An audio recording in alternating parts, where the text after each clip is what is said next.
Is it in the live comments? Is that? Yes, that's the YouTube comment. And we are live. I see people. Wait, I got a commercial here. Hi, Bill Betts. This is so unfair. Hi, Sean. Hi, Coin Junkie. Hi, Hidden. Hi, Linda. Hi, all. Hi, Ken Peavey. Hi, Chris Rhodes. I skipped Ken Peavey because he's on here. Night, Mary Ellen. Night, John Boy. Wrong time for that. Okay, look, this is Coin Q&A, live Coin Q&A. People send in, let me do this real quick. People send in photos of coins. They send in pictures. Yeah, we can see that.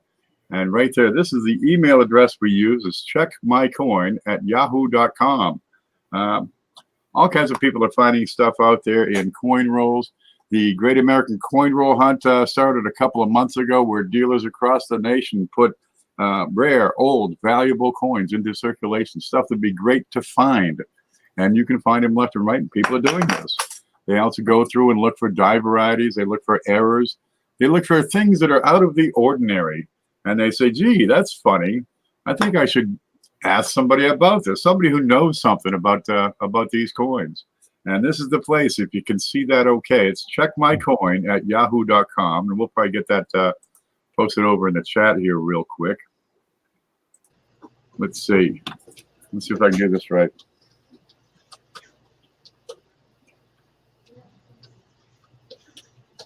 Too slow. I'm too slow. You got it like copy and paste ready. No, not on my computer, I don't. Okay.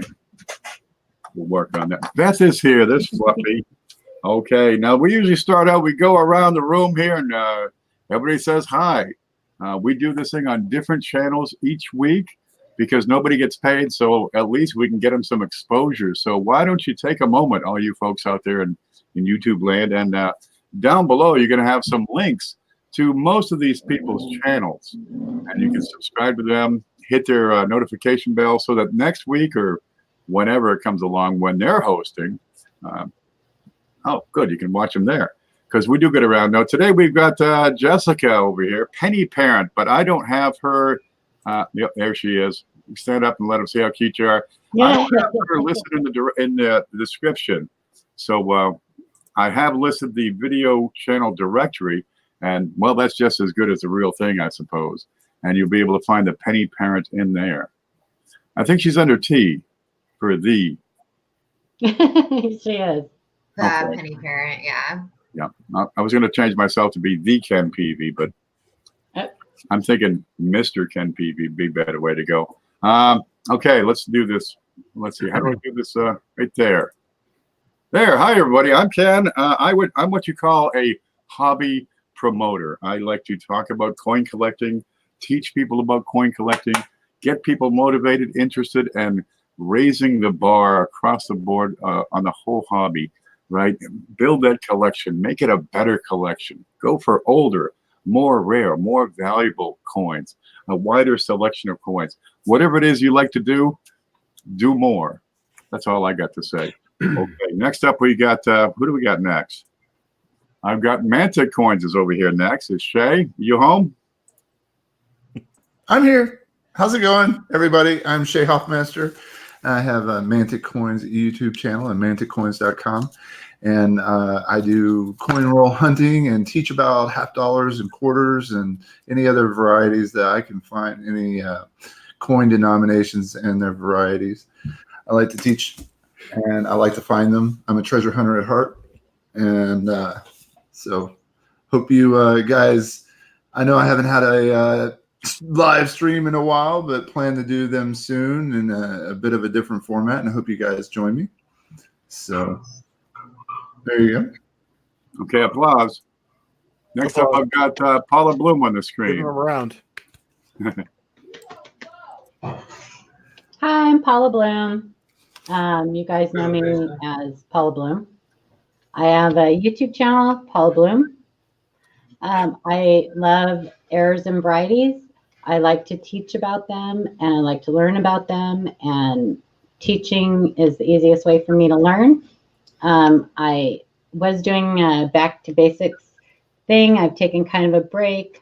I hope to get back on it. You'll see me in a lot of these channels that are on the panel and some in the chat, just kind of hanging out.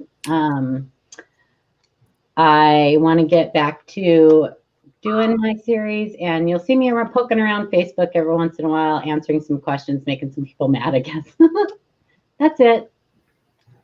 Well, you're doing great. Keep it up. Thanks. Over here, we got Chuck Daughtrey.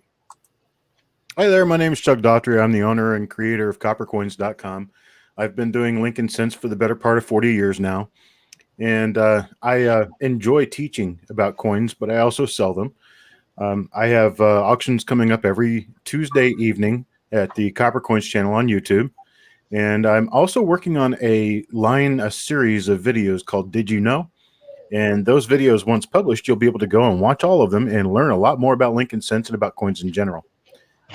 I appreciate being here. Thanks, Ken. There we go. And I've got Jessica's next. You're live. Hi, all. I'm Jessica. I help out with some Facebook groups, admin them, coin and currency. Chris Rhodes also has a coin and currency sales only group on Facebook that I help work with him on. I just love coins. I love cents. They're my fave. See? Anyway, yeah, that's about it. That's me. And I always say the best for last. There he is. Ooh. Hey, everybody. I'm Chris. I'm sure you all know me by now. I have very strong online presence in the coin community, specifically Facebook. I do have a YouTube channel, Chris's Coin channel. I also write blog articles, informative articles about, coins and how to distinguish damage from errors and things you might find while coin roll hunting. And that's pretty much it. I'm a collector at heart. I do sell some stuff on the side to help promote or help make money to buy stuff for my own collection. And that's pretty much it.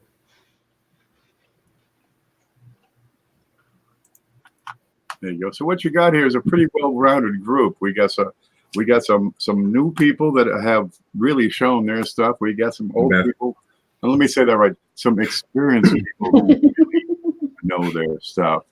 And I think we got a pretty good group here. We can probably answer most questions. You can stump us on occasion.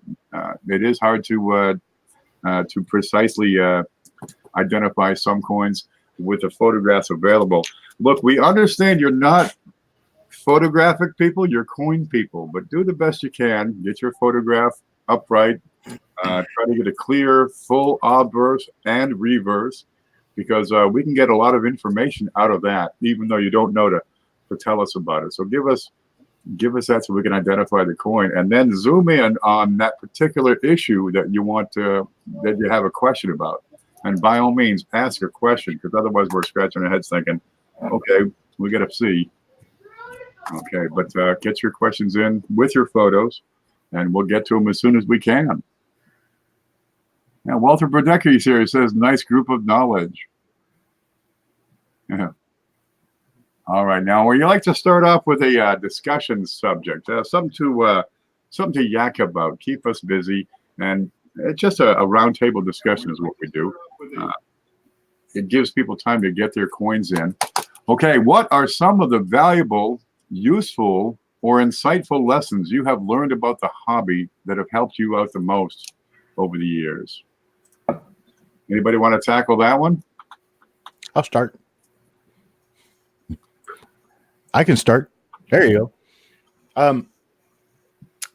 Probably one of the most insightful things that I've learned over the years is to get the book and understand what you're looking at prior to actually going out there and spending money. Because without the book, without the knowledge first, you will inevitably learn the hard way, which means you're going to spend money on something you didn't really want to spend money on. And while you're going to learn from that, it's a lot easier to understand what you should be looking for prior to actually going out and finding it and finding the wrong one, because you'll end up buying cleaned coins. You'll end up maybe buying a fake or two. You'll end up buying things that you probably shouldn't have bought. And any book is going to help you learn.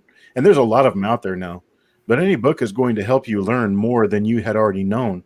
And I think it's a patience level thing. And we are in this craze of instant gratification these days with the generations going along as they are. And the younger generation wants everything right now. And going out and getting a book and reading a book is just a little too much work for some people. But I tell you, it's really worth it. It's really worth it to learn what you're doing before you get out there and do it. That's what I got. Chris, What? What? Dark What are you Skull. doing? we have a class looks like you're clown. next. What were we talking about? What are some of the most important lessons that you've learned over the course of your hobby that have helped you out the most? One lesson I learned was you take all of the advice that everybody gives you. Some of it's going to be good. Some of it's going to be bad. You put it all together, do your own research, and compare your results to the information you're getting from everybody else. And if you have any sort of sense of reasoning, you should be able to come up with the right answers with, all of your context clues. As Chuck said, buy the book. I just posted the other day a comment just like that. I said, have you ever been told buy the book before the coin? I said, well, I listened. Then I showed a picture of some of my books, and it's quite a bit. I have 3 big boxes that are loaded with books. Some of them are really old, and in those cases, sometimes that's the only place you can get that information is in those books. Online is a great resource. Don't get me wrong. There's lots of great websites out there, but there's also a lot of bad websites out there, and you can get some pretty bad information on the internet. But my big thing is to make sure you do your own research as well. Don't just trust somebody else's word as the word of God. Because it's not always correct. There's a lot of bad information out there. It's up to you to decipher the good from the bad.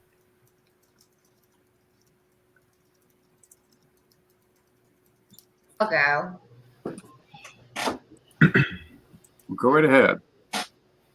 So basically, when it comes to collecting, one of the big things that people need to remember is that you're not going to stumble across, I think Frank just put it, like a 55 DDO one, like immediately.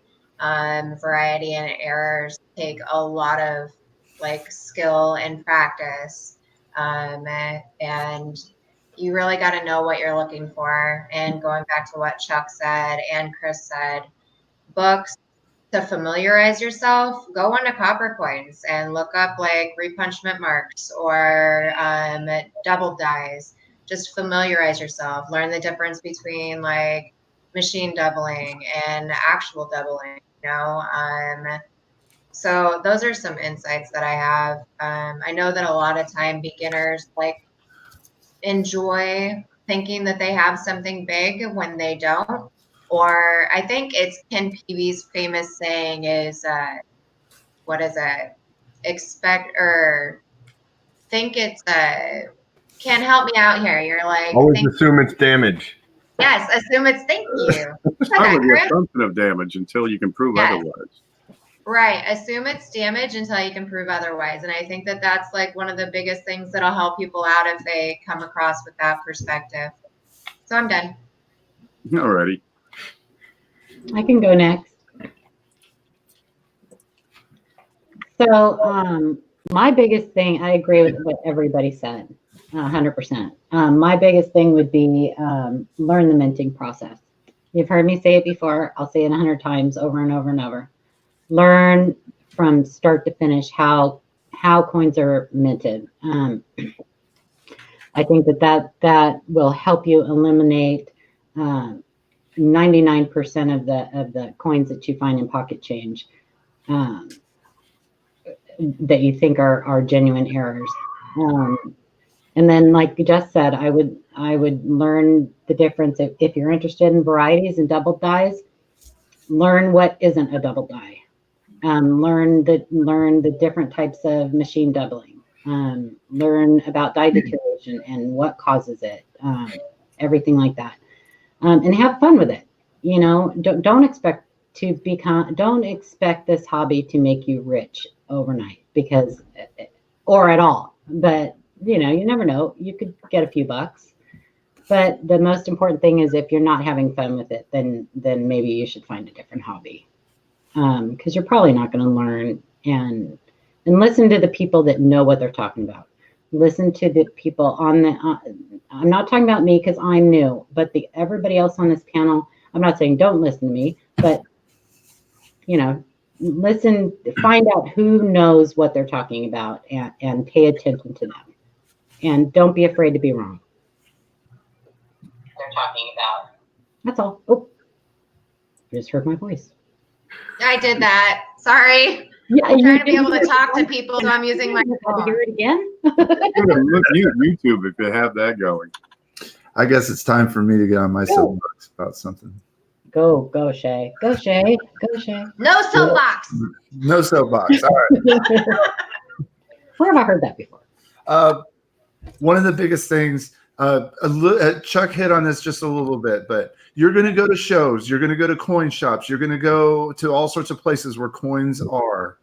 If you're not happy with the coin, you do not have to buy it. You do not have to go home with a coin. And just tell yourself that. Remind yourself that, because sometimes you're so eager to get a certain coin, but it just doesn't meet your standards. Don't buy the substandard coin. Wait. And you know what? If you wait until the next show that comes around to look again, maybe you'll find it, and you'll have a little extra money in order to buy the better coin that you're really gonna love. All right, that's probably the biggest thing. Is I've gone and spent 8 hours at a coin show for 3 days in a row, and I bought a coin because I was like, okay, I spent all this time, I got to buy a coin. You don't have to buy the coin. If you don't like it, you don't have to buy it. All right, that's just, you can use that on eBay. You could use it at coin shows. You could do whatever. Just remember, you don't have to buy the coin you don't really think is going to be perfect for you. The other thing is going to be look at thousands of coins every week. Yes. That you just can't get more experience than looking at the coin every day, day in, day out. There were weeks when I was able to look at 10, sometimes 15,000 coins outside of work. And the more coins you look at, the more you realize what's going on with them, and see things see past some of the stuff that you might not realize. When you see a normal coin 1,000 times and then all of a sudden something's different, it pops out. All right. You don't have to be a mad scientist to understand that coin's different than the last 1,000 you looked at. So those would be the two things that I want to offer you. Shay's done. I'm done. Working on it. There he is. Lou. Yes. It's Chris. Chris has internet streaming issues, so he'll be in and out, but we'll let him Those in. kids got to get off Fortnite. He's a Pop-Tart. What? There it is. He pops in and out. How do I make this work? What? There it is. Okay. Shay touched on persistence. Really, persistence is what it's all about. How much activity you put into the hobby is going to teach you so much more than anything else, honestly. Stick with the books. Absolutely great advice here. But it's that activity that's going to breed experience, and that experience is going to lead to confidence. What you're going to learn over the next year or two far outweighs what you already know. By God, I know everything there is to know about this coin. Baby, you ain't learned nothing yet. There's a whole new world out there. It's an evolution is what it is. It's a process of learning. You are never going to learn it all, except Ken Potter. He knows it all. Wait for it. Really get involved in the hobby. Stick with it. check those coins, read the books, do your homework, use your own judgment more than anything else. That's what you need to develop, is that own judgment. Because if you're reading the coin flip, right, what it says on the holder, you're probably going to be, looking at a coin and it's either not what it is, or it's overgraded, or it's overpriced, or overvalued, or 100 different things. If it says MS75, it's probably not accurate. Be critical about every single thing, and wait for that knowledge, that experience, that competence to come. It will come if you stick with it. And more importantly than anything else, if you're not having fun, you're not doing it right. Because, dude, this is a hobby after all. Oh, good. Chris is back, yeah. There he is. Are you working? I really do love what you said, though. Like, just make it, like, when you go through like thousands of coins, like, you'll be able to just look at it and be like, that's wrong. That was a really good piece of information, Shay. Well, thank you. Yeah, you gotta be flexible. A lot of people, they get stuck on the idea that this coin I have, it's an error. Look, it's an error coin. It's got a big scratch right across the front. You have to be flexible with your ideas. You'll learn partly by saying, "Oh, okay, it's not what I thought it was. It's this other thing." Oh gosh, wait for it, guys. And you don't have to show the world you'll find for a while, because honestly, most coins that people find are going to be damaged, machine doubling, die deterioration. So if you got a weird one, set it aside for a little bit, or send it into checkmycoin@yahoo.com with a question, and maybe we can help you out with that. Actually, Ken, that's a great idea, because I'll tell you, like, when I first started looking for varieties, like I had a bag that I would put coins in that like go check later when you get like more experience. I think that that's a wonderful idea, and a lot of people should do it. Or even, like you said, send it in here. That's good too. There you go. Yeah. I'll jump on the chat over here. I've got tubes of UFO coins. Tubes of them. I got sacks of them. I got sacks. All it says on the whole bag is picks. Stuff I picked out over the year. Left in a sack. Put in a stack. Put the stack in a rack. The look at later pile grows into a bag, grows into a bunch of boxes. Oh no. Shelf. I'm not even going to intelligibly comment on this particular subject. You did. Lord, it builds. It's a savings program. It's a retirement account. Tell my wife that. Really hungry? Dude, we got it. Tell my wife that. I'd rather have the double die than a sandwich, though. So. Ooh, that would be hard for me. It depends on how hungry you are. I want a sandwich. I got this dad bod going on. I think I'd take the sandwich. Eat the Tide Pod, keep the coin, skip the sandwich. I spent my lunch money at an auction last night, so that's proof right there. Have you ever spend too much money on coins and say, oh no, I got to scurry? Guilty. Yeah. All right, we got any pictures come in yet? Oh yeah, I have some loaded up. If you want to switch over, I had our first email came in from Russell, I'll say, with the title in the email that says error, and then gave us 4 pictures. Is that just a blank? Yeah, I think that's just a blank. Looks like it. Actually, a planchet. So yeah. It's got a rim. No, it'd be a planchet. Yeah. I should stop talking till you're done explaining. I'm sorry. All right. Here we go. All right. So this. Oops. Oy boy. There we go. Finally got focus. Okay. Ooh. Jessica, this world wouldn't be the same without you. Oh. Yeah, good. Yeah, the rivers would be more plentiful. No, that's totally not true. It's No, just it the isn't. river. Come on. You collected like a school of fish today.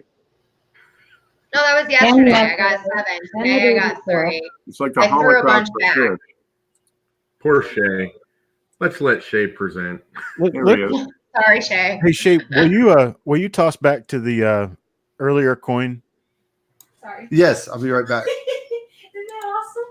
Boop, boop, ba-dum-dum. There we go. A couple of people were talking about it in the chat, and I just kind of wanted to bring it up that the lighter area around the top edge of the coin and the fact that it has a darker area around the left edge tells me that it has a raised rim.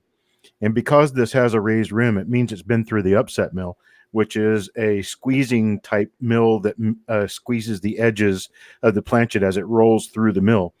And this causes a raised rim on a blank. And when that raised rim is caused onto the blank, it helps the flow of metal as the coin is being struck. But additionally, we call this a planchet at this point. So a type 1 blank is called a blank. A type 2 is called a planchet. The type 2 simply means it's been through the upset mill and it has rims. That's the rim. Oh, that's so good information. I love it, Chuck. You're very welcome. Awesome sauce. I do the best I can to make sure people understand what I'm talking about. Yeah, Try cool beans. anyway.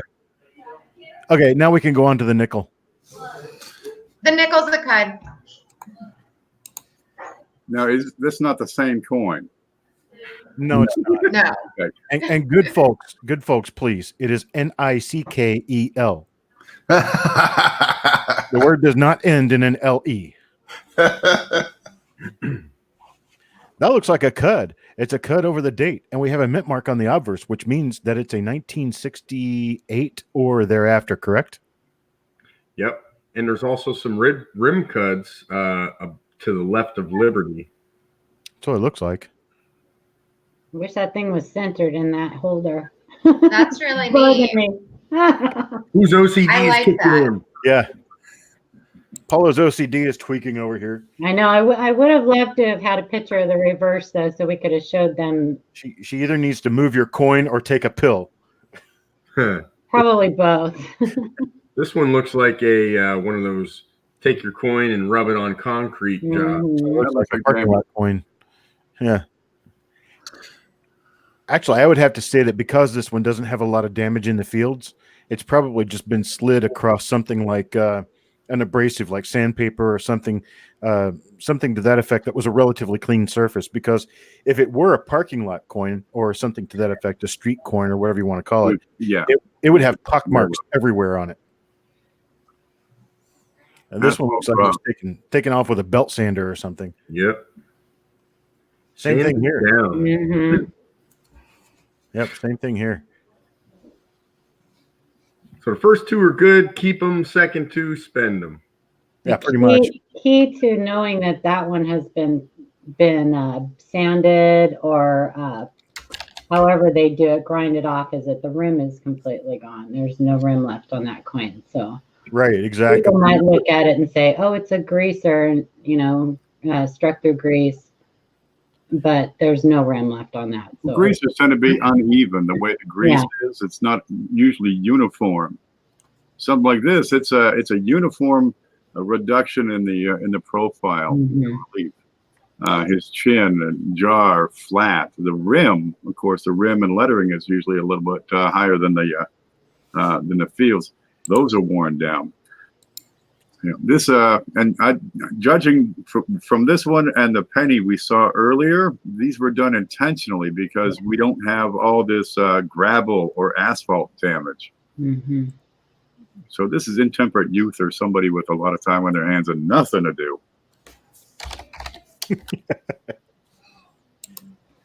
My cousin. My kids have actually made, like on the zinc pennies, if they take it outside and lay it flat on my front porch and just rub it back and forth a few times, you'll get the same effect as that scent that was shown. And basically the highest points of the coin are the first to be affected. And that's all it is. It's just damage. So Walter said people do weird things to coins. He's absolutely 100% correct. And the unfortunate thing is that some people, unscrupulous people, will sell these coins as true mint errors to people who don't know any better. Well, I'll follow up on that. One of the things that this show right here and others like it are good for.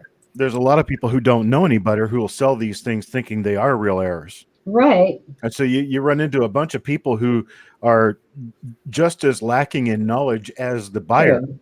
acting as sellers, thinking something like this would be a $10 coin.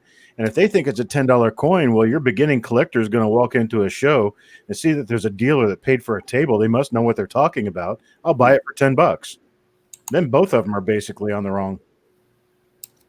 That's true. That's true. Thank you for expanding on that. You're absolutely correct. Oh, you see it all the time. Damaged coins.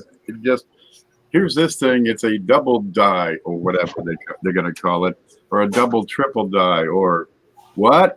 You have to be able to identify these things for yourself. If you can't identify what the issue is on that coin, you might want to not buy it for a while. Just hold back before you throw away or sell it. $20 or more.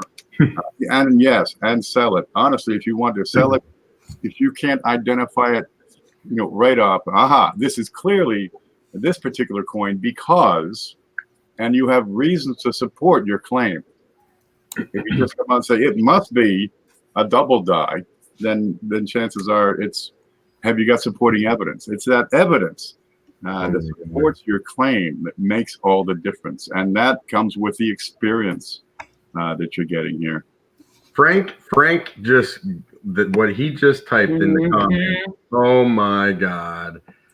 I see that so often, and it just absolutely drives me crazy. How can you spell it? I mean, that's the worst possible way you could ever spell it. How does that even happen? Don't get me started. In an era where computers, smartphones, and everything else are auto-correcting everything, how can you even do that? But no, I wanted to say something more towards, there was another comment that said, if you let it sit on a lathe or a machine that vibrates, it will also wear coins like that. So we came up with 3 good, plausible ways that coin can get damaged just like that. It happens. The problem is, if you think about Ken's statement that he tells everybody all the time, always assume damage first and then prove otherwise. There are literally an infinite number of ways something can get damaged, and that includes coins. Coins go through all kinds of things in their life cycle. And there are only so many ways that an error can occur or a variety can occur. You're really narrowing things down when you're talking about errors and varieties. They are very technical and sometimes difficult to understand, but there's only so many ways it can happen. But a coin can be damaged in an infinite number of ways. And sometimes, most times, you're never going to figure out how it happened. You may have a good idea, and honestly, it doesn't even matter because at the end of the day, it's a damaged coin. And one thing I like to tell people, I know I've seen Chuck tell people this all the time, instead of concentrating on how the coin got damaged, the time that you would use to do that, instead learn about the minting process and how errors occur. That's how you learn. You have to study, you have to put time into it, you have to put energy into it. All of us on the panel are immersed in this every day, all day long. And it's a passion for us. And that's why we know the things we know. I was taught everything I know by somebody else. A lot of those things I was taught by Chuck.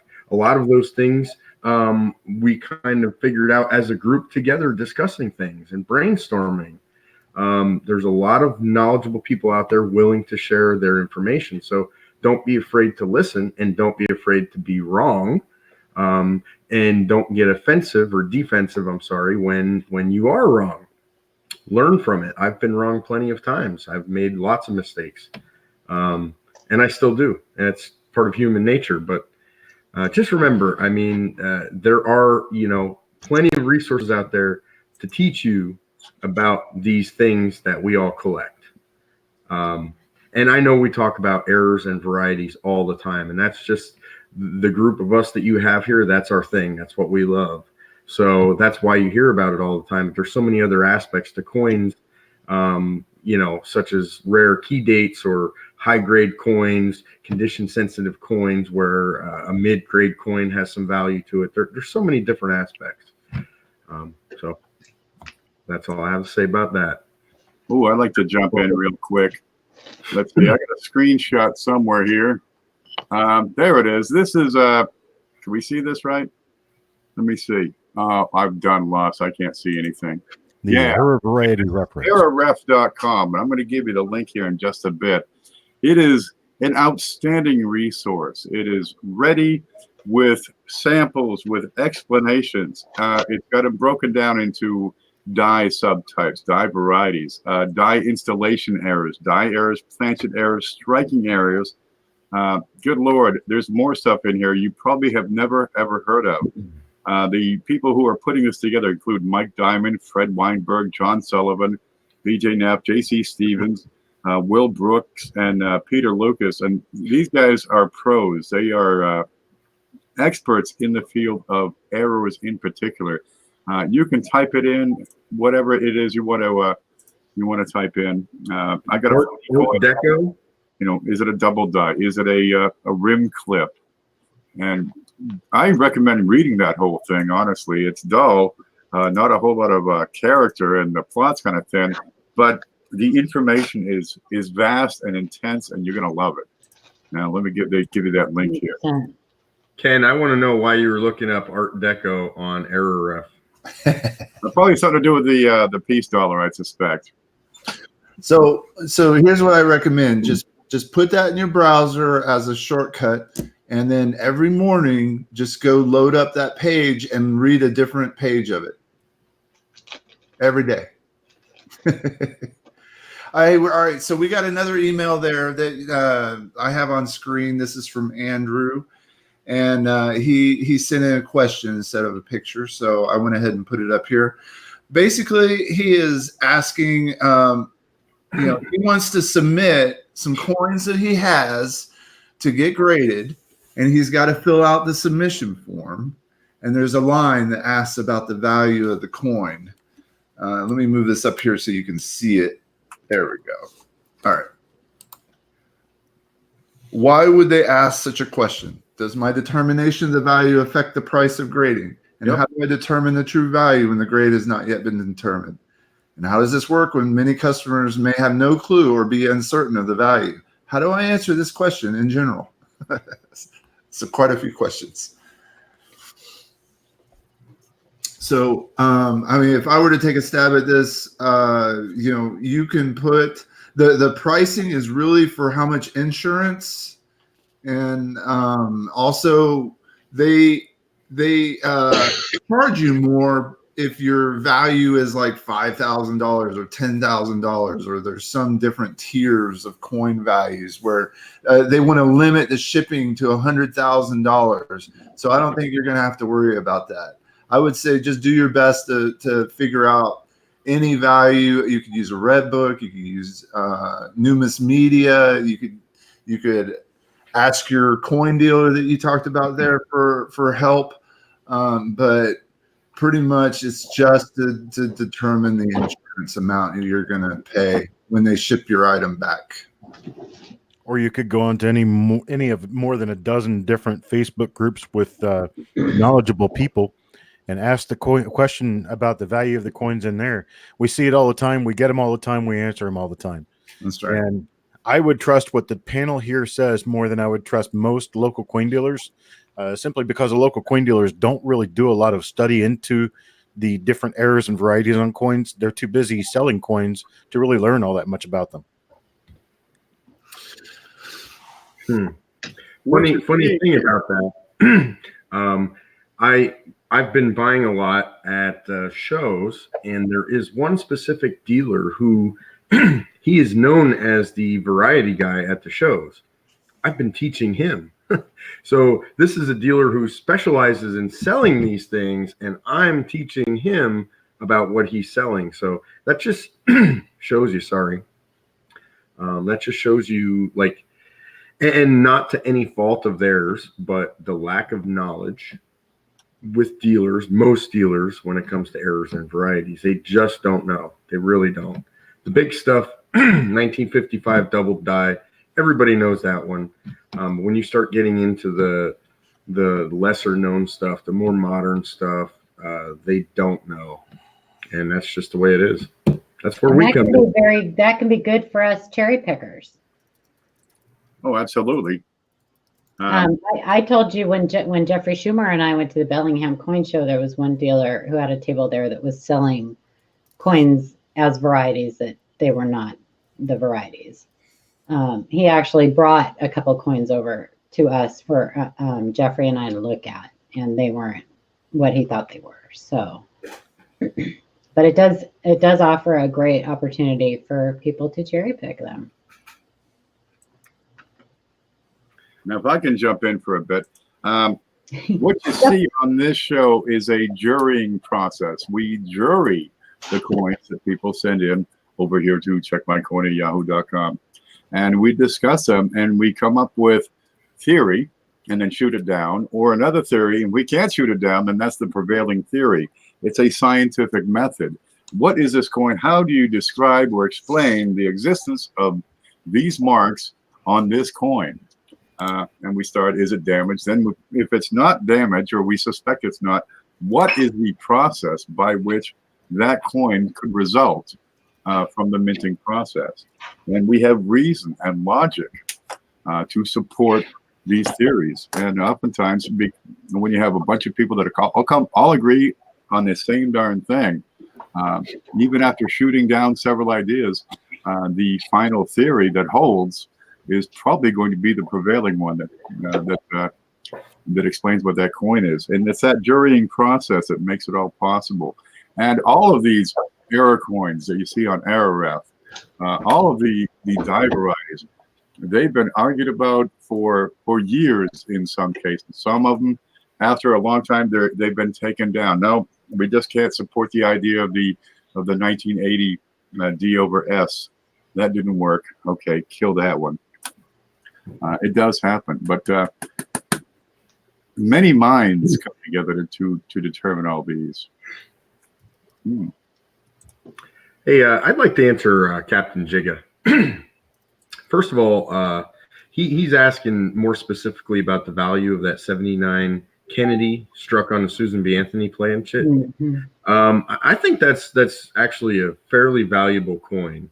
I know off planchet errors themselves have value, but then when you talk about the larger denomination coins, the value seems to be a lot higher, probably because the mintages of the coins themselves are much lower. So that reduces the chances of finding those off planchet errors in that specific series. But in order to get an accurate price, or a roundabout price, I should say, I would recommend there's a really good group on Facebook that has a lot of knowledge in it. It's run by Joe Cronin, Cronin. If you just type his name in and look under groups, you'll find an error coin group, but there's a bunch of experts in there.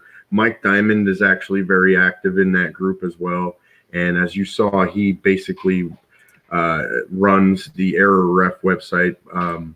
But he's an author for Coin World, very knowledgeable guy.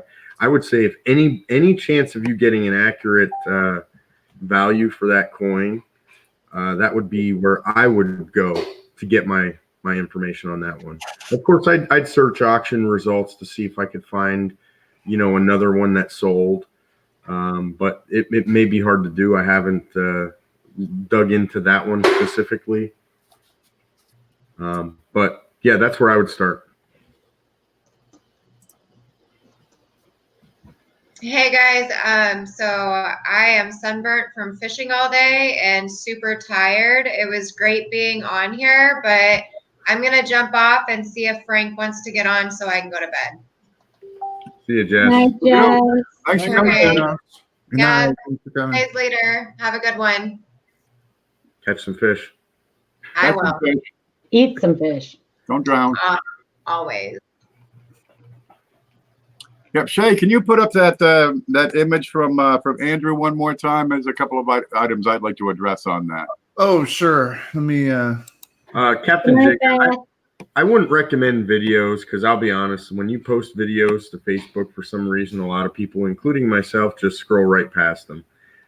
your best bet is to ask a very detailed and specific question and post very clear pictures, front and back of the coin, thickness of the coin, diameter, whatever. But just that's what I would do. I wouldn't post a video. Videos are tough. A lot of people don't really want to sit and watch a video. Just my take on it. He posted a video when he first found it. That's on his channel. Yeah. He weighs it and everything else. And that was the first time I saw it. But yeah, what Chris said about getting hold. Actually, that used to be Mike Diamond's Facebook group, didn't it? No, that was run by different gentleman. I can't even remember his name anymore. And then Joe Coleman joined the group. There was a couple other guys who were helping run the group. They decided to start their own because the owner of the original group decided he was going to shut it down. Yeah. I'll constantly get the two of them mixed up. Yeah. I can't think of his name now either. Isn't that awful? It's only been a couple of weeks. I know he's a state representative for Conica, and that's all I can remember. I can't remember his name.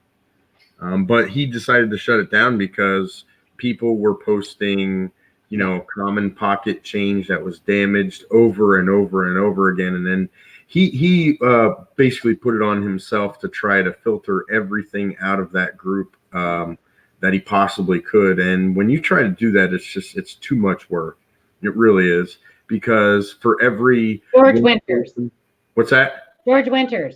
George Winters, yes. Every one person that does know what they're talking about or does have something good, there's 100 people that don't. So he just couldn't handle it anymore, and I don't really blame him. I've taken myself out of a few groups myself for that same reason.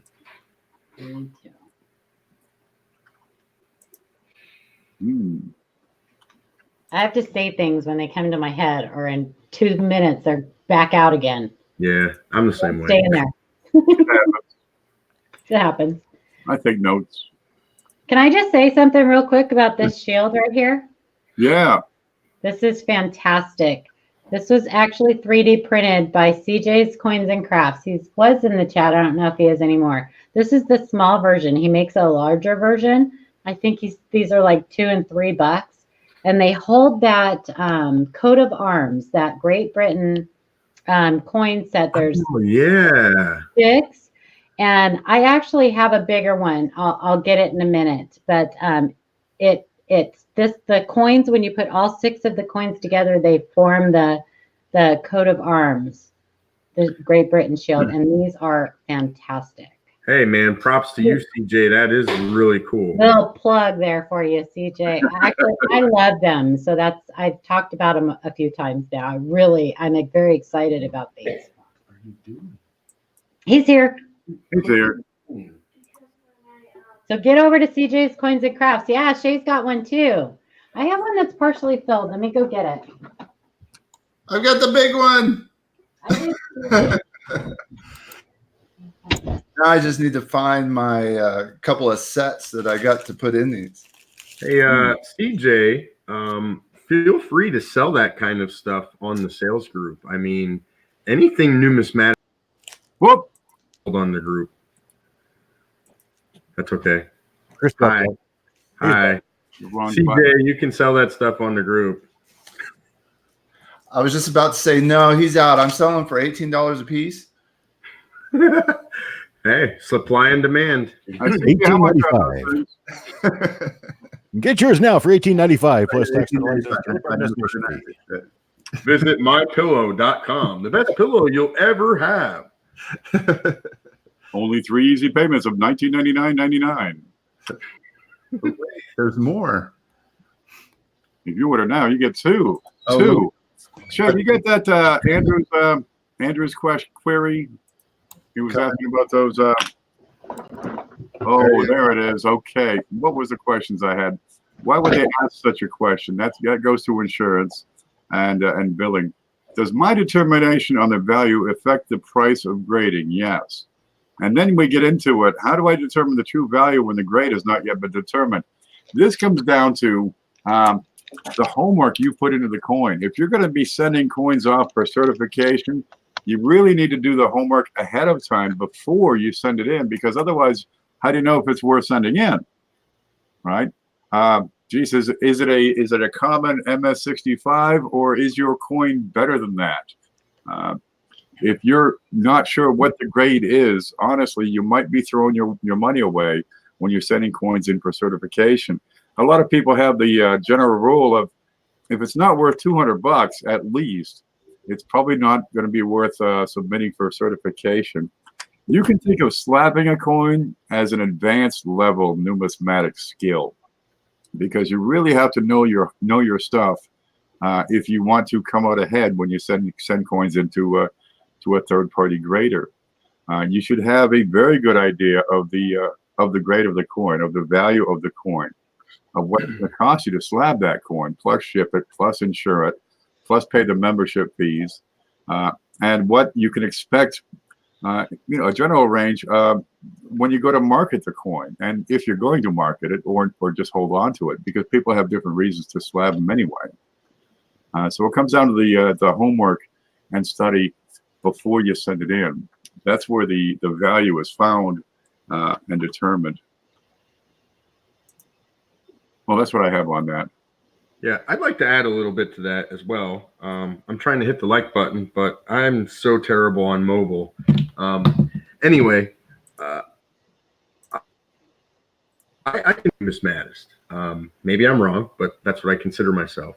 And I have sent 0 coins out for grading, 0. And I have some really good stuff. I do own a few slabbed coins, but I have never specifically gone out to buy a slabbed coin, and I have never sent any out. With that being said, there are a few that I would definitely consider it, and I've been holding out for a long time, and I finally have a show coming in my area that's going to have Annex at the show. I'm going to take a few coins that I think are worth it, and I'm going to see what happens. I may be slabbing my first coins this weekend. Probably going to go Saturday. So there's a huge coin show at the Harrisburg, in Harrisburg, PA. And it's not just a coin dealer show. There's going to be informative displays. There's going to be live events. Authors are going to be there. So it's a pretty cool event that I'm going to. It's also geared towards kids. So I'm taking my kids with me. They love it. But this is the first coin show in, God, I got to say, at least 2 years that has a grading company going to be there. So tonight or tomorrow, I'm going to gather up maybe 5 or 10 coins that I think are grade worthy, including a few of my discovery pieces. I kind of want to get them just to get the label, and hopefully they'll do that for me. But those aren't really valuable, but they're valuable to me, and I think it's neat to be able to get that on the label. So if you have questions like that, hold out. I'm sure, depending on where you live, you're going to eventually come across a show close enough to you that's going to have one of the third-party graders there that will either grade your coins on site or, take them from you right there and send them back to you. So that's another option.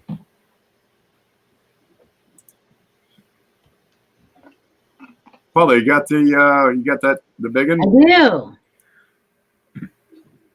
I'm missing 2 of the coins, but I'm missing 6. huh? I'm missing 6. Yeah. So I actually, as you can see, the coins, they form the coat of arms there, the shield.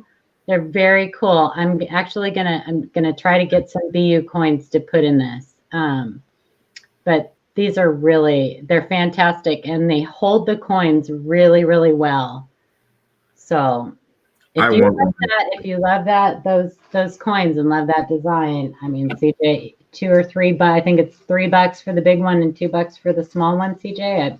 Or am I getting that wrong? I don't know, but they're worth it. He does some really awesome stuff, and I believe he may be printing me an American flag that will hold an American silver eagle. I don't know. We'll see. I'm hoping. So that's like an 8 on the cooler meter. Right? Very cool.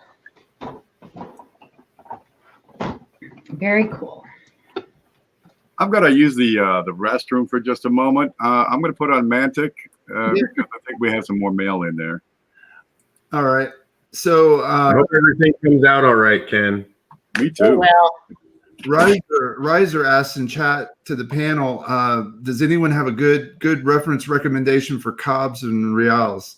I think that you should start with Rivendell Coins, Coin Seminar show on those, and he provided a document, and I can send it to you, Charlie. So that was a really, really good one. He has quite a few references and definitions and a lot of great information about those. So let's see if I can go ahead and go over to the next email since I've got this. All right. So this 1963D came in from Sean. And let me see if he says anything. Question: do I have D over D doubling over Liberty? Let me see. There's so many pictures. I'm just going to kind of scroll through them and see if I can find a D mint mark. I didn't prepare any particular picture. Let me see here. Shay, the specific wording of that question, do I have D over D and then something on Liberty? Perhaps he was talking about double die and not like a mint mark. Oh, because sometimes people do that. They're kind of confusing with it because a D/D, to some people, they think that means double die. And to other people, we know that it means a D over D mint mark. Yeah, because there's only three. Well, there's 4 pictures of the mint mark, but none of them are close enough to actually see if there was. He's in chat. Yeah. Can you go back to the picture of Liberty, Shay, the close-up of Liberty? Were you talking about a double die, Sean? Is that what you were wondering? I'll tell you what I see on this coin is I see some die deterioration. Yeah. And actually at the top of the coin, Shay, when you were scrolling through the pictures of In God We Trust, I did see evidence of radial flow lines as well. So, I mean, I'm just seeing some die deterioration here in between the we and the trust. You can see the radial flow lines pretty well. You can see how the word we was really starting to mush into the rim. It's just die deterioration, in my opinion. Until I see a close-up of the mint mark, I don't really know about that one, but not a doubled die. Good job, Chris. I taught you well. You did. I'll tell you what. I definitely owe a lot to you and Ken Potter. There's no doubt about it.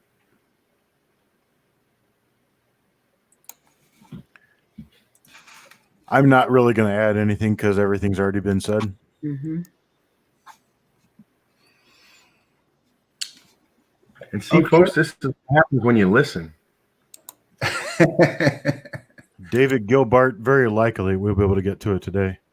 Is that correct, Shay? We don't have all that much? We don't have that many. I think we've got. But they kind of trickle in. Yeah, we've got 6 in 5 in queue right now. That's it.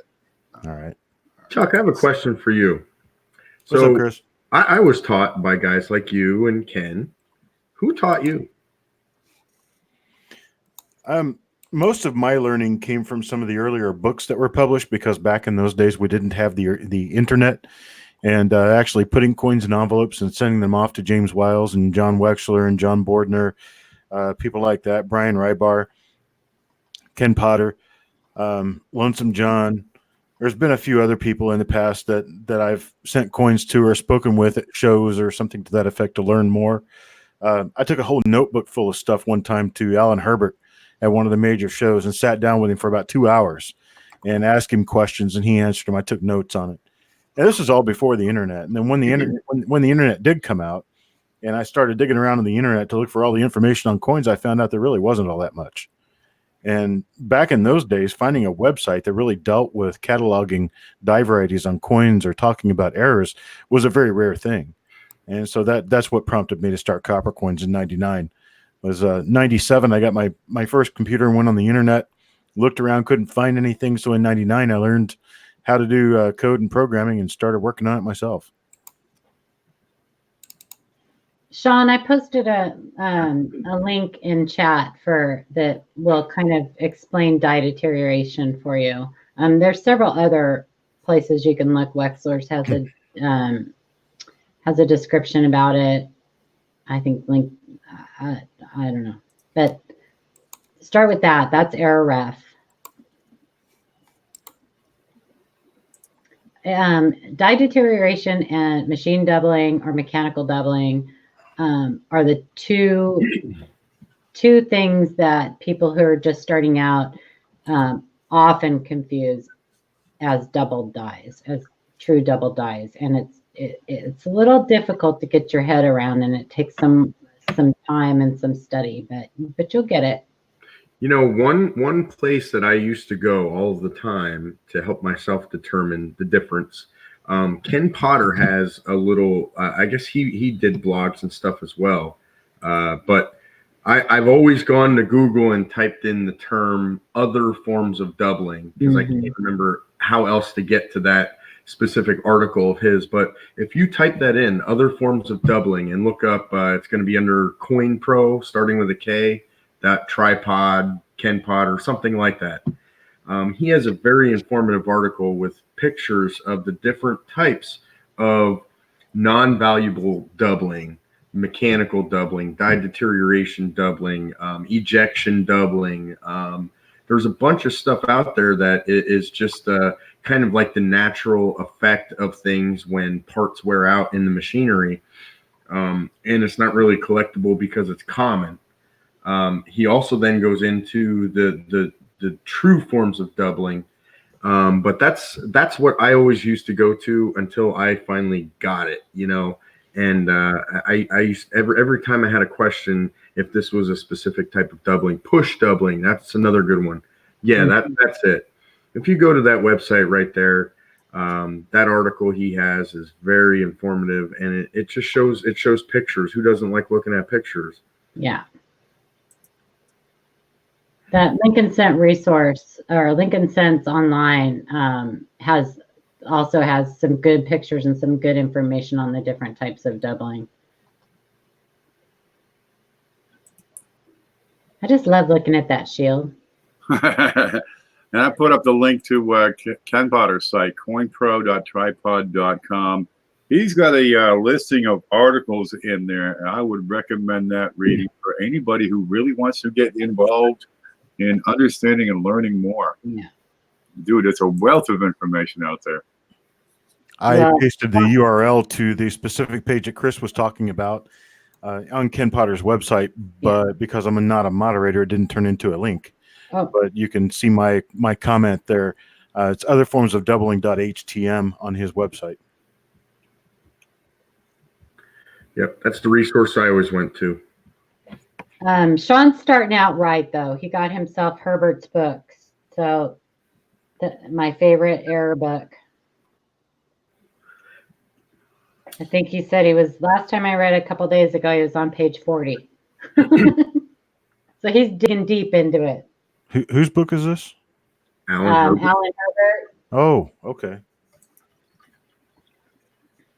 Man, I'm really happy to have known that guy. I mean, he's one of the originals, right? Alan Herbert. Oh, yeah. Go ahead. Alan Herbert was one of the guys who, when CONE and NECA merged back in 1971, he was one of the people who facilitated the merger of those groups into Coneca. And he's also the author of the PDS error classification system. And PDS just happens to match the initials of the mints, but it also means planchet, die, and strike. Mm-hmm. That all errors can be categorized as either planchet errors, die errors, or strike errors. Very cool. Very informative guy. I know I've heard you mention him before. I know I've heard Ken Potter mention him before as well. He was a mentor of Ken Potter's. And then I also heard you mention Lonesome John, who was Lonesome John Divine, and another one of the originals. Yep. And then, there's other guys that are actually still out there. Ronald Fern, he's, I would consider him probably one of the originals. He may have came on the scene a little bit after those guys, but he's another guy that's active online on Facebook and very knowledgeable with that stuff. And it's funny because some of the older guys use slightly different terminology than we use today. Yeah, you can see that in Herbert's book. Yeah. In the And book. it's neat to see, but the more you think about it, like machine doubling, they called it machine doubling damage. And we talked about this before. And if you really sit down and think about it, that's exactly what it is. Literally exactly what it is. So those guys had it right. You got to listen to those guys. And the term is actually not mechanical doubling, it's machine doubling. Machine doubling, correct. I just put mechanical because some people call it that. So, Ken, you want to do a promo break for a second? Promo break. Oh, Chuck, if you want to post your link again, it'll show up in blue. Okay. I bet you. Okay, let's see. Let's see how that works. Hey, just post it like normal. I'm showing as a wrench, and it did. There it is. CoinPro.com articles, other forms of doubling. Great set of articles. Ken Potter, dude, this guy knows everything there is to know. All right. Reiser sent this photo in. This is Charlie Reiser over at Reiser's Treasure Hunting Emporium. He says, look at this. It's a coin seminar weekend promo. He's got a Nova Kaisari coin here. It's a beautiful New Jersey, I believe, copper. Yep, New Jersey copper. Beautiful thing, these old coppers. Now, November 8 to 10 is when we're going to have the next coin seminar weekend. So if you make videos, if you would like to make videos, this is a great opportunity for you. Now, we don't limit it to just the experience, guys. If you're new to making videos, you're welcome aboard, right? It's the attempt often that gives you that experience. You're going to need to learn more. We have several shows that'll line up. It'll be live shows all weekend long. There won't be any sales shows. It's just for learning. Some of these shows will have giveaways. There'll be clues given out, and we have an item already selected for a giveaway for whoever wins, the whole darn weekend. You'll have to watch each show if you want to get all those clues, because those clues help you to win whatever it is this final weekend giveaway is going to be. So if you'd like to do a show, if you make videos, consider live streaming it, because, geez, we're going to get you the audience. We're drawing them in. A lot of these new channels always pick up a bunch of subscribers. They pick up a bunch of views. We've had people overwhelmed by how many people are watching their show live. And it kind of flusters them. But bear with it. It's going to be the people you know, the people that are in these chats and all these coin channels. So we'll get in there and give it the old college try. But band to your best. Put on your Sunday suit and show them what you've got, and teach. Think of it as doing your own coin class for a half an hour or 45 minutes or an hour. And get with me or get with CJ. We'll make sure you're added to the schedule. Select your time, your day, right? If it's Friday, Saturday, or Sunday. We always start with Reiser. He's going to be the point man at 9 o'clock on Friday evening. It's 9 o'clock Eastern. All the times on the schedule will be Eastern time. And geez, it's a great opportunity to, get some exposure for yourself, teach people what's going on, and for the audience to, just get deep indulged into coin. Just go binge coin watching for a weekend. It's a lot of fun, and it's a lot of success comes out of there. There we go. No, the show doesn't have to be live. I mean, you could do a premiere, or you could do all sorts of things. I think it would be better for you as a YouTuber to go live. But if you, and a lot of people struggle trying to figure out topics. Well, just there's tons of stuff you can find. Just go pick up an encyclopedia and find something you don't know anything about, and then learn all about it, write it down, and there's your show. Pick your favorite coin in your collection and talk about it. Yeah, that's really Every coin has a story. Every coin in your collection has a story. Share it with us. Show us how you do your thing, whatever your thing is. Do the shows have to be live, says Jeff? No, they don't.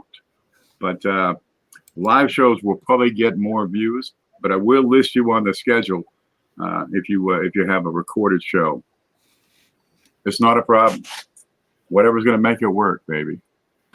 And there's a prize for the Viewer's Choice Award. And a Viewer's Choice Award. Now, the viewers actually get to vote on who did the best show. And there's a package that'll go out to whoever gets the most votes. We've been doing that for what, three of these now, or 4? Paula. Yeah. 3 or 4. It works for everybody. It's successful all the way around, and it just keeps getting better. 3, I think. There you go. Yeah, we can do some brainstorming if you need to. Shay won the first one, I think. I did. I did. And then Amy won one. And then this time Michael Kittle won. Yeah. So 3. Chris, you want to talk about your coin? Yeah, sure. Before we talk about that coin, I would also like to. It will be. I do not physically have it yet, but it's in the mail, and I couldn't wait to show it off. But before I get there, I want to address a question by quads.com. He asked, what is the correct way to determine value of junk silver? And really, there's no real correct way, because the price of silver fluctuates throughout the week. So, one day it could be 15 times face value. The next day it could be 10 times face value. It fluctuates. So what I like to do is I like to go onto a website called coinflation.com, and they will actually give you the melt values of each denomination of U.S. coin. And there's always going to be a very small premium on top of that for junk silver. I'm lucky. The guy I go to for silver, when I do decide to buy it, he is such a large buyer and seller of silver that I've never seen anybody beat his price. And other dealers talk about how good his prices are. So, but yeah, it fluctuates daily. So there's really no right way to do it. I'm sure there's some sort of formula that somebody figured out based on the current spot price times something, but I just go to Coinflation, and as Bill said, it's a silver melt calculator. So now on to this coin. What's this? Well, I kind of like errors, and I'm finally in a position where I can financially buy stuff from people when I like it and want it. And this one came up in one of the groups that I help run. It's actually a UK-based group, but there are people from the US in it as well. But this lady found this coin, and she's been holding on to it for a while. Wasn't sure what it was. She posted it to the group asking for questions, and of course there were 20 wrong answers. But I gave her the right answer, and then I contacted her, and we came up with a deal. It turns out she doesn't even collect errors. She doesn't really care about them that much, but she knew this coin was special. She had a large portion of her collection stolen, and she's trying to build it back up for her kids. And we came to an agreement. And this coin is in the mail, on its way to me right now, and it'll be the first one of these that I own. This coin was struck by a broken die. That's a shattered die. If you look at the word God and we, you can actually see the separation. So, and these aren't my pictures, so please excuse the quality. But you can see on the left side of the crack, the G and the W are higher than they are on the right side of the crack because there's displacement there. The other photo that she showed is on an angle, and you can actually see that to the right side of the crack, the coin appears to be higher. And once again, that's because of the displacement of the shattered piece of die that was still, retained at this point in time. If they continued to use this die, that would turn out to be like the largest cut I've ever seen in my life. I'm not sure. I'm not sure what happened at this point. I have actually seen a few examples of this exact die in the past. So when I saw this one, I just had to have it. And luckily, I was able to come up with a deal with the lady. So she's going to be happy. I'm going to be happy. And we're all happy. But I thought this was so cool. It's very cool. Yeah, that's magnificent. Chris, explain the difference between a die crack and a broken die. Well, a die crack is just what it is, a small crack in the die. It's a small fracture, but it doesn't go from rim to rim.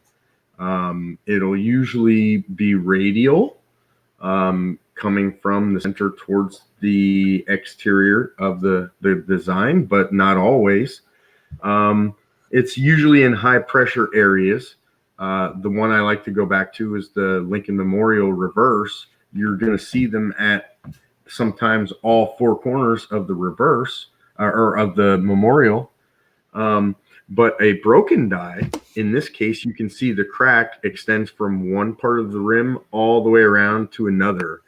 And the fact that we see the displacement in the letters G and W, and actually you can see the displacement in the whole design if you hold the coin on an angle, shows that that piece of the die actually broke away and is kind of sitting in the striking chamber loosely. It's still sort of in place.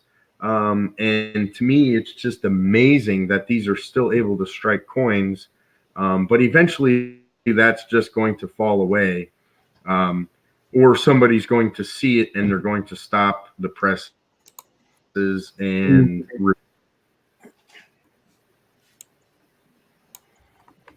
by the way, we had a question. Die cracks are very, very common, but something like this is not even close.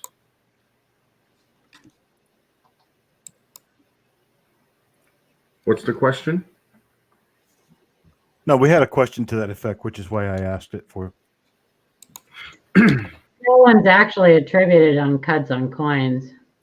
This one is? Mm-hmm. Yeah, and I've seen this. I've seen the same exact die a couple times. So I know it's you kind don't of fun. care. No, I don't care. It really is. I love the website. I love the information that they have on there. But Hammer that I just can't deal with a guy that arrogant. Can't do it. Actually the only one for the 2001. That is a 2001, right? Yeah. So, yeah. Yours is much further progressed, it looks like. Oh, good to know. Yeah. I honestly, I didn't even look on the website, and I still do use the website from time to time. SHD-10 2001 P-01. So it's the only one up there. So here's one to keep an eye out for, guys. You'll find this in your pocket change, maybe. And you can. That you can find in your pocket change. You can, correct. Few and far between. But you will probably find others that kind of sort of look like they might be maybe that kind of thing, and probably not. Probably just scratched or hammered or something. I was foaming at the mouth today coming home from work. I thought for sure it was going to be delivered today. Oh, it just wasn't. Darn. Everything takes 2 weeks to get to me. I know, it's so funny. You send something to me and it gets here like lickety split. No problem. It is weird how that happens. Because I've purchased from the same people that I've sent items to, and they're like, "Oh my God, I got this in 2 days. How is that even possible?" And it takes over a week for me to get it. I don't understand that, but it happens. If I send stuff to Ken priority, it gets there 2 to 3 days, but otherwise it takes forever. I mean, I've sent some white envelope stuff out, and it's gotten to people in 2 days. It's amazing. I would can't say your complain. stuff really fast. Yeah, I can't complain about the postal service in my area. They're really good. I've never had anything lost or damaged, so very good. You should move to Florida. That'll change. No, no, my wife's been trying to get me to move to Florida for a long time, and I don't really want to deal with the storms, to be honest with you. I don't want to have to rebuild my life 10 times every year. Florida. No thanks. My kids are here now, though, so. If I move anywhere, it's going to be like in the middle of the country because I'm always scared of like storms. I'm scared of nuclear threats from the Russians. Get my tinfoil hat. So you go to Arkansas? A what? Arkansas? I don't know. Maybe I'll go to Iowa. You got a lot more to be afraid of in Arkansas than you do from. Never mind. Arkansas. Yeah. Do we have any more emails? Why, yes, we do. From Jeff. He says, I purchased this coin in the 90s from the American Historical Society. This was part of their Morgan set where I was sent 1 Morgan a month until I had a complete year run. I only bought 5 and stopped when I saw that the surfaces were reprocessed. These were stupid purchases at the time, but seeing this, I am glad I did it. Morgans are not my thing, but I think this is an example of longtime collectors who filled album holes for years learning to hunt varieties. It's a 1984 OVAM 7A with a pitted die. All right. So here we have the Morgan. That black background with white font always messes with me. Let me change it. What color would you like? I don't know, but that one just messes with me for some reason. I can still see the words in my eyeball. So check this out. Oh, I saw that. Ooh. Yep, that's a big O over little O. And then I have a feeling he sent some markers. That is cool. I guess that's so. the Is that part of the pitting? Yeah. Yeah. So that's from a rusty die, right? Yeah, you see that more often. Yeah, that's a cool silver coins, but you can see them in other. Ooh, I can keep zooming. Good picture. It's very nice. Yeah, very nice picture.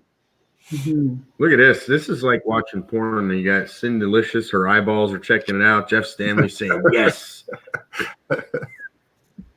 Give me more. We're all oohing and on. Yeah, this is a very cool coin. No, Trey, you don't have to ask a question. I know what you want to send in. Send in a picture. We'd love to see it. Yep, send pictures. Trey wants to do a show and tell. He's very proud of himself. Very good. Amazing. That's right, CFA. If you guys haven't checked out CFA's channel, Coins for Amateurs, he's doing 100 days of 100 VAMs, and I think he's on 3. He's done his 3rd video so far. All on the Morgan VAMs. So go check it out. They're pretty cool. Very cool, actually. I've got one made. There's some cool ones out there. My desk. There we go. It is a 1921. Let's see. No mint mark. Mint mark should be here. And, well, I was taking a look through them, and I found all these little raised bits. This is what we're talking about in these rusted dies, this pitted dies. And you can find these on occasion. And, yeah, they got numbers on them. VAM is these 2 guys named Van Allen and Mollis that studied Morgan dollars and noticed a trend in these varieties that would show up and started to record them. And it's a heck of a catalog, I can tell you that. All sorts of things in there that just wouldn't expect would be so darn populous on these Morgan dollars. There's clashes, die breaks, major cracks, pitting like this, gouges, all sorts of things going on. But CFA, you'll want to watch his stuff. They're not particular. They don't go on for hours and hours. He doesn't ramble on, and he presents it well. And you get some idea of what's going on with these Morgan dollars. Coin Searcher 2 has a question. Chuck, maybe you and Chris are, could answer that. You guys sell varieties a lot. The best way to price varieties that you find. Ken hoards all his. Looking at sold items on eBay helps, but if you're finding something that's new or something that hasn't yet been sold, you still have to come up with something. And the way I generally do it is I look at a variety, I look at a new variety, and then I look at other ones that have been listed that are relatively similar to that and look at their sale prices. And sometimes it can take an hour or more to come up with something good.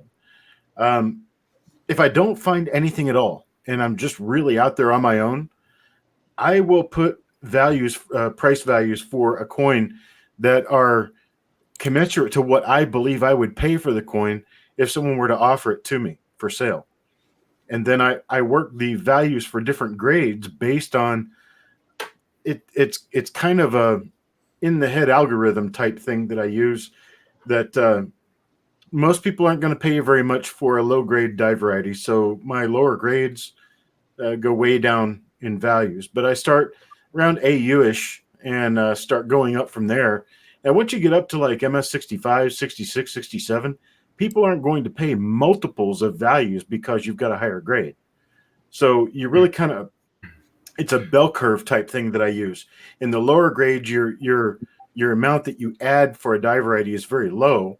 And then as you get into the middle grades, it goes up. And then as you get into the really high grades, it goes back down. And it's something I've worked from for many years. And it's always seemed to work pretty well for me. The price guide on my website needs to be updated, and it will be when I get the new version of the website done, which could be another year from now.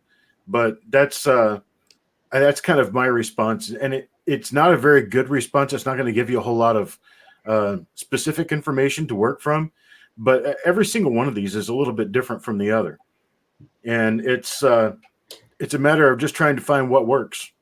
And sometimes you mess up. I've overpriced varieties before and had to back down on them because I thought they were a lot neater than the rest of the world thought they were.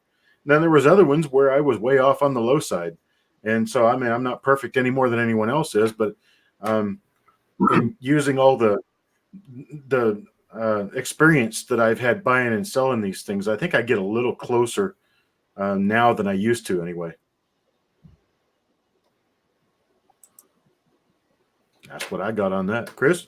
I rarely sell varieties. I mean, not much to add. I do, but most of the stuff I deal with circulated or modern. And for some reason, the modern stuff just isn't that popular yet. It's upsetting because some of it is so cool. I think there should be more value there, but unfortunately, let's say 2014 WDDO 003. That's one of the stronger modern double dyes you're going to come up with. Unfortunately, they are so freaking common. It's also keeping the value down. So there's so many different things to look at. And there's I mean, there was a guy, Bob Brown. Chuck, remember Bob Brown? Yeah, I remember Bob Brown. He would find he found rolls and rolls of those, and I actually sent him a message to say, "Hey, man, stop telling everybody you're finding all those. You're keeping the value down." But then I started to wonder. I wonder, because he was having some health problems, and what was keeping him active was coin roll hunting. So then I'm thinking, I wonder if his wife is like seeding rolls for him with the same coins over and over. But who knows? But there's so many different variables. Rarity of the variety, how common it is. Obviously, condition. If it's public, so there's some that are so really cool. Some of the 60D RPMs are really cool, but they're also probably a little more common because they're EC. There's so many variables. And I've done the same thing Chuck has. I've overpriced stuff plenty of times. And honestly, I don't need 10 of the same thing. So I will just lower the price until it sells. And that's just the way it is. Sometimes, I mean, I listed a Civil War token the other day, and it was gone in seconds. And I'm kicking myself, thinking, man, I should have started that higher. But it went to a cool guy anyway. Shumar, we're still thinking of you, buddy. Hope you're wearing your cowboy hat. The only reason I didn't go for that one.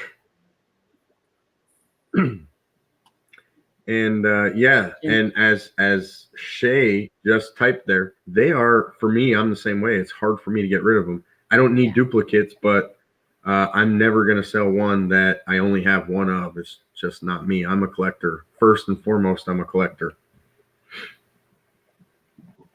My my onesie collection is 9 binders, nine 4-inch 3-ring binders. That's the stuff you won't get rid of. No. That's all my onesies of Lincoln Cents. Yeah, Chuck doesn't have anything that's not for sale except his dog and his wife. I'm thinking about that. Hang on. Yeah, you're right. Careful. Well, the dog. The dog ain't for sale at any price, folks. That dog stayed. Hey, I like your selfie. I like your selfie with Sherman. Yeah. I love Sherman. Beans. So what you got there, Shay? I have a coin from Pocket Chain Exchange with a question 1964 DDR with a question mark. And No. I would say not there. Not. No. Dieware. Mm-hmm. That's what that is. Oh, we see some more radial flow lines on that last image.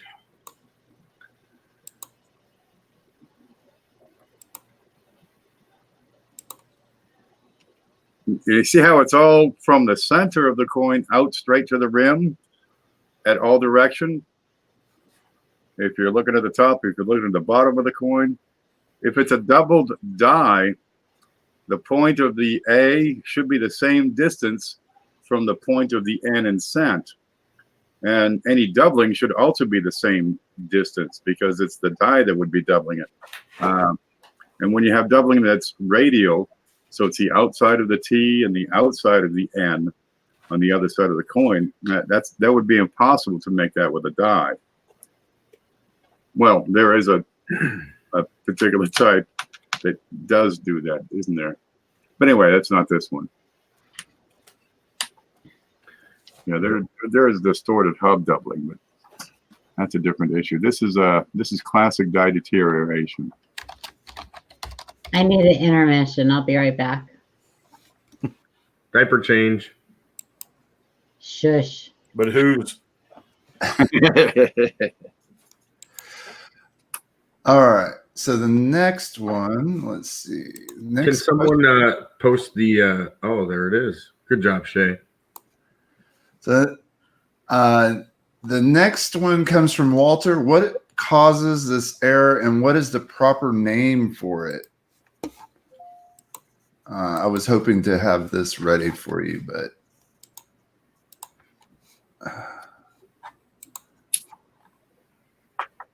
oh.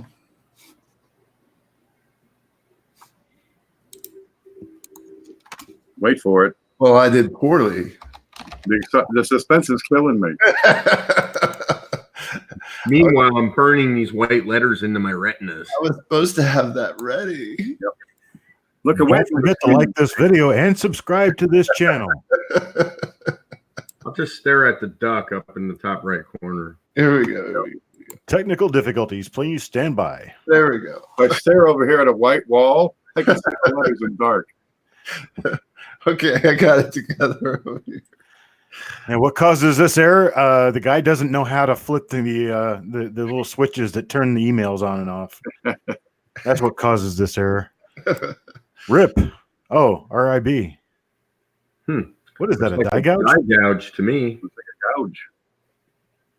Okay, let's start with the assumption of damage. I'm not really thinking it's damage because looking at the light, This appears to be raised metal. Yeah. Now, it's really hard to have raised metal on damage unless you have, something that it's raised up from. Glue, something like that. Yeah, that could do it. Yeah. But that's not really raised metal. But it does. No. But you can get like shellac or something else on a coin. It looks something like this. It takes a little bit to figure out that it's not. But we'll get to it. Go ahead. There you go. So I've got raised metal, which implies that there's something going on with the die and metal missing on the die. Well, that points to a gouge. And this is consistent with a die gouge. It's not particularly big, but see how it goes behind the letters? So it's in contact with the field, but doesn't reach in deep, although in the middle of the R, it kind of reaches in. But like on the eye, it doesn't reach to the bottom of the eye. So it's something on the surface of the die. Why isn't it a die crack? Well, it's kind of straight and even.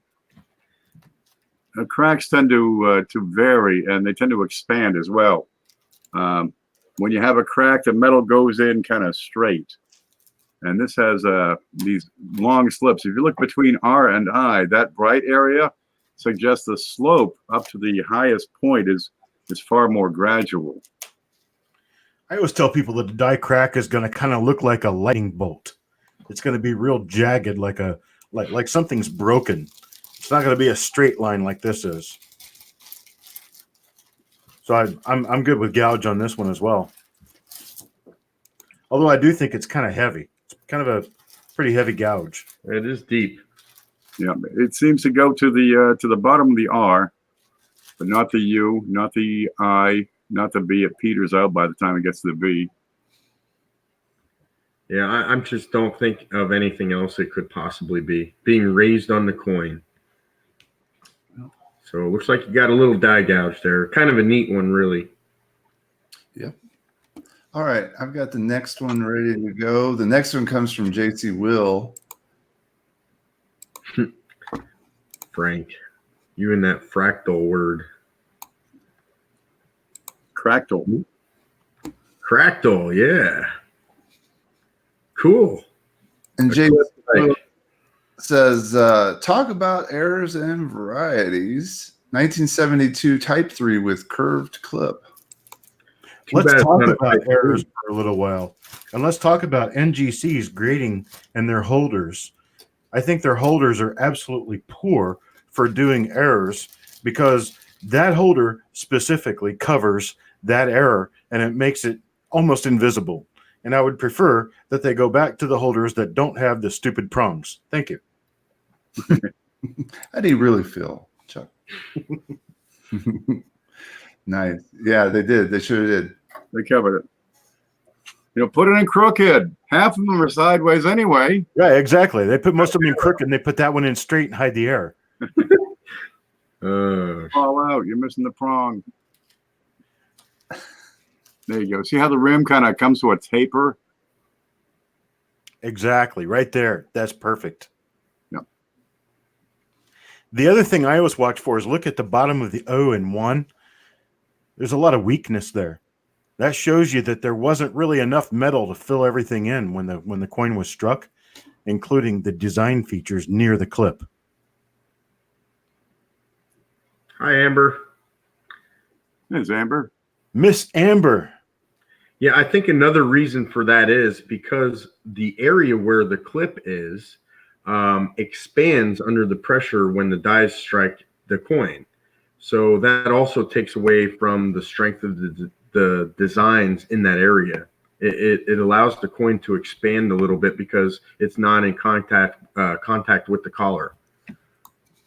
Well, although it happens pretty much instantaneously, the coin liquefies when it's been hit, and everything seeps into the cavities on the die.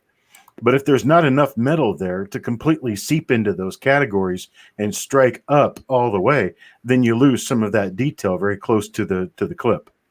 And that's the same thing with a clip or a taper. You're always going to have details that won't strike up completely, and that's one of the good ways that you can tell that you got the real thing. Can we see that again? I want to see if there's a Blakesley effect. The whole coin? Yes.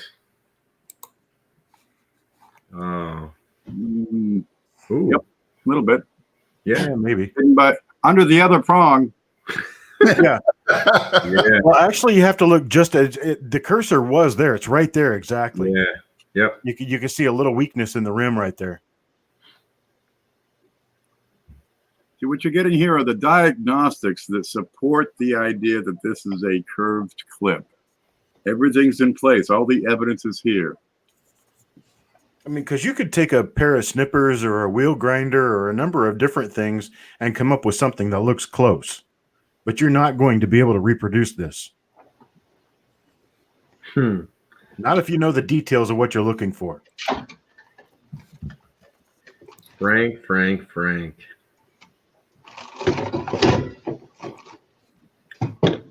Yeah, that's a nice one. Thanks for What sharing. was that noise? Who fell asleep?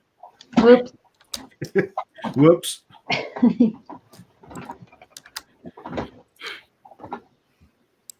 Paula, your nappy all fresh now? I'm all fresh. All right. Oh, I got a bug crawling across my. Oh, look at that ant. Get up. Don't. There's an ant crawling on my thing. That sounded wrong. If I had an ant crawling on my thing, I wouldn't be sitting here. Shush. Ah, Walter says, not really much to look at here close up. At first, I thought blank planchet, but it's not fully blank. What do I have here? I also have a question regarding paper currency, if any of you are into that. How can some star notes be more rare than others, the print run, if there's only one note per serial number anyway? Christopher Rhodes will answer those for you. Oh, great. After I get my eyes to work right. That's not here. That's actually been eaten alive by acid, as it appears, or beat to death on leather. Either way, it's damage. I'm with you on the acid or some sort of corrosive soil, salt water. Downton. It looks more like a faster thing that it's been beaten down and purposefully worn. There he is. Frank. Frank, you still got a critter sleeping on your lap? Kenzie. No, I managed to maneuver her off my lap proper so I could reach my microphone here. There you go. Good night, Hidden. Sleep well. 99. Good night, baby. Okay. Yeah. On the penny, that's damage. Yeah. What you can do here is weigh it and measure it. You can start with your, your metrics. What can you measure about this thing? And mass and diameter, the first thing. You're probably going to find it weighing, 15 to 20% less. And depending on how this was created, it could be wider, it could be narrower. I'm thinking it looks a bit narrower than it should be. I'm going to give you a stiff gambler's guess of 2.8. Oops, wrong button. There it is. Yeah, about 2.8. 2.8 grams, 2.9 grams. Looks a little underweight. It's going to be a little underweight because some of the metal is missing, but not enough of it to really make a big difference. I mean, you have coins in AG to good that weigh 3.0 grams that are approximately the same in appearance. You could tell it's a copper cent because if it were a zinc cent, there would be all kinds of problems with it beyond the fact that there's no detail on it. You'd have zinc showing everywhere because the copper is not that thick. So 10% less. Yeah. I'm going to say 2.9. And you got some pitting going on, which also suggests corrosive action. Yep. Definitely a memorial. I actually think I see scratches on the reverse. I do too, especially on the left-hand side. Yep. I see Looks like false something ups. got on it and somebody scrubbed it to clean it off Yep. with a screwdriver. Yep. Screwdrivers can be good to clean coins with. They can. If you don't care about their value afterwards, they're perfect. They wanted to see how shiny they could make it. It'd be worth more of a shiny. Aren't Okay, all really coins? shiny on this band, so I'll watch. Yep, that's a goner otherwise. Now, what was the second part of that question? Something about star notes. Oh yeah, you put yeah. that back up. You want me to take it? I know you guys answer this a lot. If you want, Star notes are replacement notes for notes that were damaged during the process of creating the notes. And so since every note wasn't damaged and replaced, there's going to be fewer star notes than there are regular serial number notes. Are they more valuable? Some of them, maybe, especially if they're also a fancy serial number, or if it's from an older series, especially in the large size notes from 1923 on back. Those are going to be worth considerably more simply because star notes were not replaced, or notes were not replaced into star notes nearly as often back in those days as they are now. But now star notes are pretty common, and I don't really give anything. I don't give any effort toward getting them any more than I would any other note. Actually, they may have a little more value to some people, but not very much, and not to very many. no, I think star notes are like the beginners. So somebody that's just getting into currency collection is going to start picking up star notes because they're easy to find, they're cheap, and you're finding them in circulation all the time. At least I do, and I keep them too. It's only $1 usually. Every once in a while, I'll come across a 5 or a 10. The higher denominations, I find you might as well just spend them because most people can't afford to just keep every $100 star note they find, and you're going to have a really hard time selling them to anybody because, well, let's face it, there's really not a whole lot of premium value there. So the dollar star notes, I think it's just one of those things that is a beginner collector's thing, and that's about it. Any modern star note really isn't going to have much value. And like somebody said in the comments, I'd say I can't remember who said it, but at the end of the day, there is only one of each serial number per district or whatever. But print run size, I don't think should affect the value of a star note because you have the same chance of getting a star note out of a smaller print run than you do out of a larger print run, in my opinion. Let me follow up on that print run idea. There's a website out there where you can type in a serial number and it'll come back and tell you, compared to the other notes of that particular series, is this one from a shorter or longer print run? Is it more scarce or is it less scarce? And while that might be something fun to do, there's not really any added value in that to the real market. The reason for that is a 2013 series note is a 2013 series note. Nobody in the market really cares that they only printed 20,000 of them today and they printed 1 million the next day. Nobody cares that 20,000 was only a 20,000 run. They look exactly the same as the other notes from that series regardless. So no one's going to give you extra money for one just because it's from a shorter run. And so I don't think that whole idea of looking up a note on that website and it coming back telling you have one from a rare run, I think it's extremely misleading to new collectors.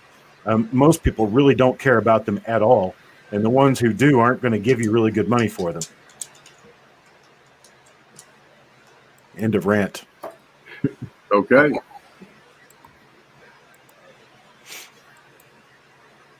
I never got into currency. I spend it all on coins. Mm-hmm. Yeah, paper money's too spendy. Well, I had trouble with paper money in the whole sense that you can get a bill that's 50, 60, 70 years old and looks a lot different from the ones we spend today, and nobody cares. No one's going to give you much over face value for them anyway. I received, I sold some Congratulations Silver Eagles to a dealer, and he paid me in $20 bills that were all from like 1928, 1934. I threw them up on Facebook to see if there'd be some interest in picking them up at just above face value. I had a hard time selling them at just above face value. You're talking about stuff that's 75 years old or more. Well, I can get coins that are 75 years old and get decent money for them. So I just don't see enough interest in the paper money for me to really care. I think paper money collectors are similar to stamp collectors in the fact that condition is very, very, very important to them. And anybody that is serious about collecting paper currency doesn't want the low end stuff like the star notes or the older notes. Nothing really special about them except for the fact that they're older. That's the kind of stuff that if I find it in my change, I'll keep it, but I don't go out and buy it because there's really not much value there right now anyway.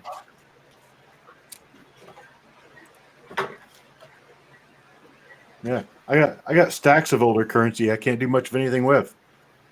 Nobody wants it. These are all bar notes. These are all 1968. Yeah, see, there's another 63B bar notes from 1968. Yeah. And there's star notes in there. Nobody wants them.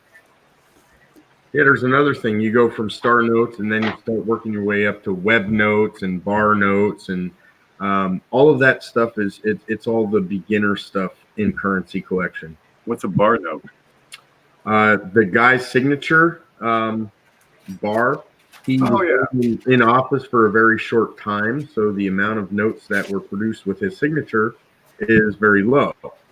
And then you have web notes, which is actually it was a totally different style of printing. Instead of having sheets of paper, they tried using these large rolls of paper. So it was a different process. It was experimental, and you can determine if it's a web note by the plate number on the back of certain year notes. I think it goes back 2003 maybe and back to 88. I don't know specifics, but instead of the plate number being on the bottom right on the reverse, it's going to be on the top right, and that's how you tell it's a web note. So that's all beginner stuff though, really. Captain Jigga says, I made a video on them. My collection part 1. Check it out if interested. Nice. So the next one's going to be a lot of fun. I am really, really enjoying what JC Will sent. No, type 2. All right. So what do we see on this label? We see a 1972 Ike. Clearly, it says type 2. Wait a minute. And can anyone type in chat? I'm going to show you the reverse, and you tell me which type it is. Oh, We've got Florida pointing southeast, and we've got islands pretty well defined here. What type is it? Puerto Rico. There you go. It's a type 1. All right. Now check this one out.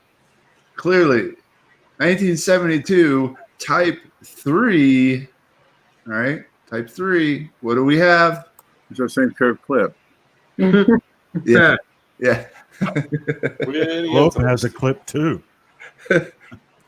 What type is it, everybody? type 1. Puerto Rico. 5 or something. So it's a mid-air and an And the final one, we got a 1972 type 1. Uh-oh. Bonus points. Type 2. No Puerto Rico. That's the Oh, one. Bermuda Triangle. Look out. That's what I call a big mess, right? What are these striations across there? Yeah. That's the meteor shower. I would almost wonder if that was some sort of fingerprint. Looks like it's cleaned. Solar flares. I wouldn't be worried so much about the stripes as to what caused that crevasse down from Florida. Yeah, that's pretty severe. Looks like the Gulf Stream's going to change. You're thinking you're fortunate for having moved up a little further north. Yeah, Come on, hurricanes. I'm glad I live in North Carolina. Oh, Okay. Simpson? That was JC Will. So this is the perfect example of why you can't always trust the holder. You gotta do the research yourself. I mean, those people putting those labels in those slabs are just like you and me, and people make mistakes. I mean, those are easy to spot. I mean, we all know. Look in the comments, and you'll see everybody that commented got it right. So it's not hard to figure out what type of Ike it is, and yet a third-party grader who somebody spent money to get that coin slab gave them the wrong information. So it happens. I Those kind of are cool slabs to own, though. Let me tell you, when you've got mislabeled slabs like that, they're very cool. well, one thing I'd like to know is if JC Will submitted those, and did he submit them right and they just got it wrong, or did he Probably bought them like that. probably bought them like that? Yeah, I think he likes that kind of stuff. Mm-hmm. Just write down what the customer says it is. Yeah. I'd love to see what NGC would do if you sent those back in and had them put both things on the label. Like first one was labeled mislabeled or something, error on the first label, or I don't know, Slab A to whole slab. slab in a slab. slab on a slab.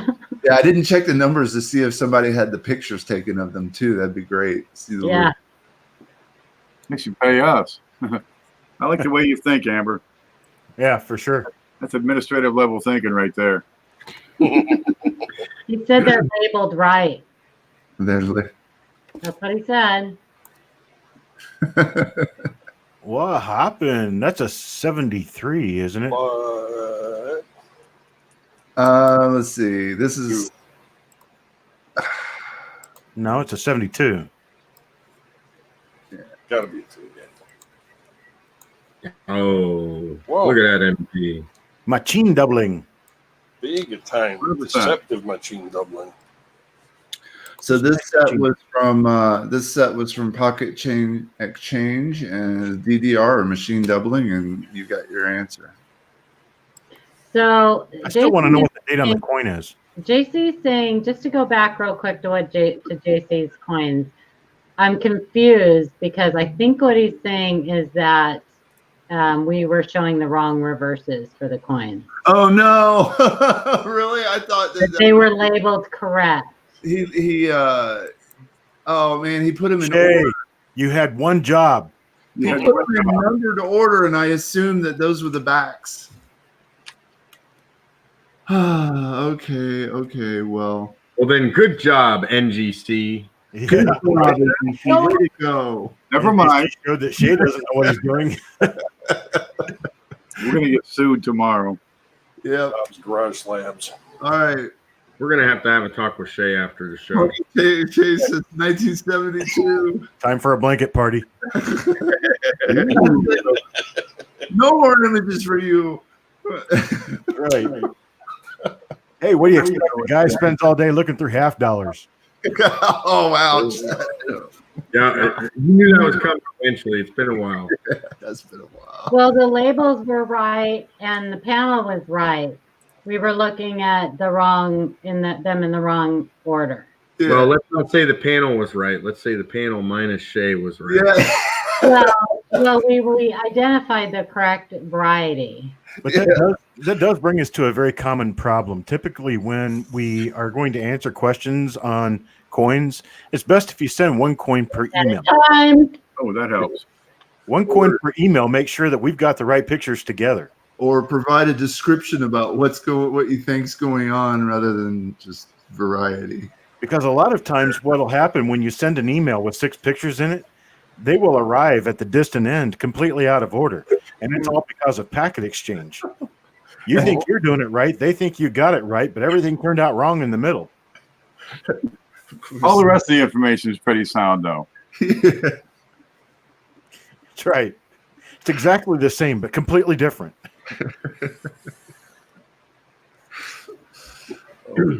Oh boy! All right. So what coin are we looking at?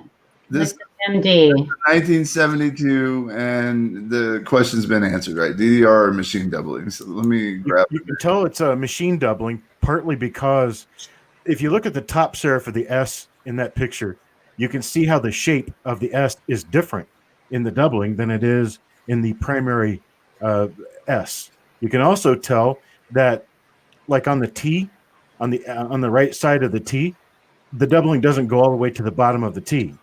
It's obvious after you really look at it. It's kind of obvious that was scooped over by something.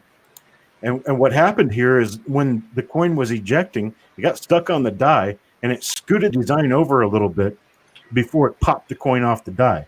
And so what you're looking at is the edge of the design being scooped over into the design, and that creates that issue. Whereas an actual hub double die will show what actually appears to be two completely different sets of letters sitting right next to each other. So you'll see notching in the corners that show that there's two corners there instead of one, things like that. I'd like to also talk a little bit about this picture, because this picture is kind of cool to me, because it shows like two levels of variety attribution in my mind. The first level, when you're a beginner, you're going to look at this coin and you're going to wonder, is this machine doubling? Is this true hub doubling? Now, once you get over that step, this picture also shows the next level that you're going to struggle with, and that would be the bottom serif on the S. Mm-hmm. The top corner of that, based on the lighting in this picture, almost gives you the effect of a split. Mm-hmm. Okay, so this has bitten me many times as well, looking at pictures on the internet. If I don't have the coin in hand and I'm able to turn it different ways and look at it with different lighting angles, a quick glance at the bottom of this S almost appears as though there is a split there, but it's kind of just like a play on a trick on your eyes based on the actual shape of the letter and the lighting angle. I just wanted to point that out. Great example coin. All right, we've got our next one. Let's see, from Bill 457. Anybody want to read that? 1964D, pick this clip planchet up. Is that the proper name for it? Clip planchet? Let's find out.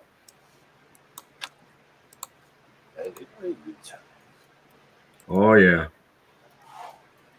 Looks good. Yeah. Yep. So what you have there, Bill, is, in my opinion, probably the most common type of clipped planchet you're going to come across, and that is a small curved clip. Mm-hmm. Cool to keep and find. Really strong Blakesley effect there.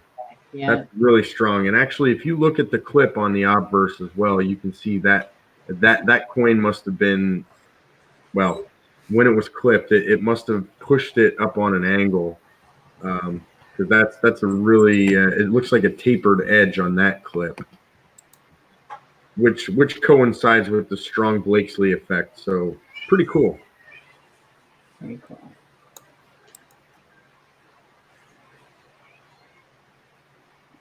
There's a few other types of clips. Straight clips are kind of common as well, but then you start getting into the less common, such as the ragged clips, elliptical clips, which you'll almost never see.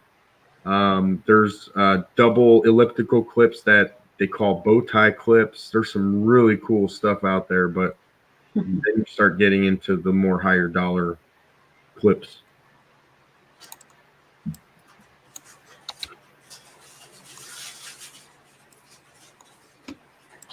Oh, they're coming in now. We got 6 of them waiting.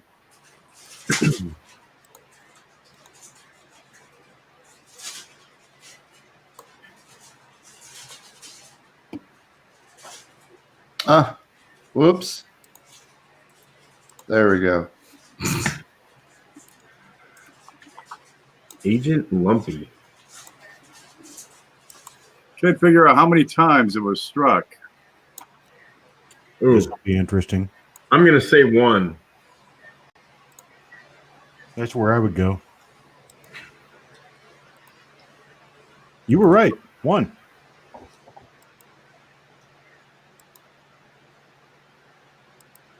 I think what he's looking at is the rim on the reverse on the left side. Clashing too. That's just a slightly misaligned die. Hmm. Nothing unusual about it. God, so harsh.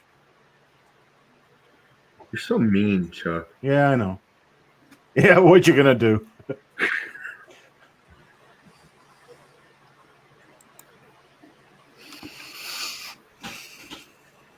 All right. Yeah, I mean, I don't see what else they could possibly be talking about. I just see a circulated coin with a slightly misaligned die and not much else. All the details on all the devices look sharp. I think there's a little bit of MD down at the bottom. I saw some clashing too. Not much, but a little bit. Can we look at the obverse again, Shay? Full coin picture. Okay. I thought I saw something. There, Frank, between motto and In God We Trust. Is that what you're looking at? Or up there by the Y? Where are you looking? Underneath the pluribus unum on the reverse. I thought I saw 2 lines that looked like it might have been a multiple event clash. Oh, I think I saw what you saw. That? Yeah, there it is. Possibly. Could be. Hard to tell. I'm not feeling the love. Mm-mm. I'd lean more towards scratches.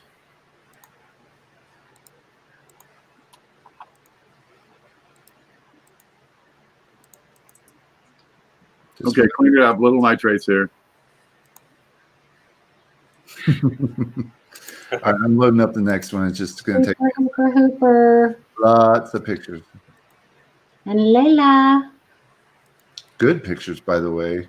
Next, I gotta say, I love everybody's profile pictures for YouTube. Some cool stuff. Tweety Bird. Little nitrates is neat. Victoria Hooper. is an evil Tweety Bird. It reminds me of the one where, like, was that Tweety Bird and Sylvester where they, like, one turned into, I think it was Tweety Bird turned into, like, the Jekyll and Hyde sauce. Jekyll and Hyde. Is that- that's one of my favorite. yes. I love it. Love the St. Gaudens. What's Jeff Dunn got there? What's that?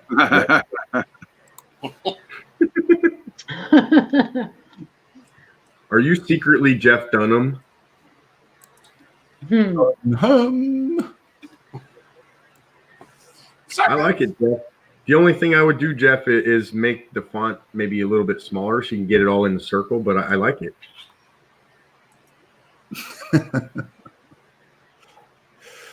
All right, from Damn prongs.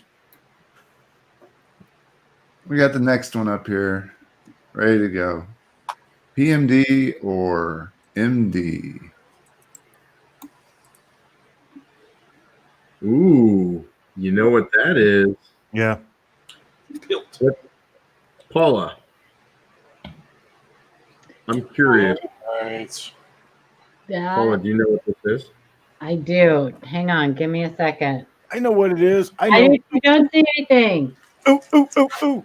Oh my gosh. Pick me, pick me. Give me the first letter.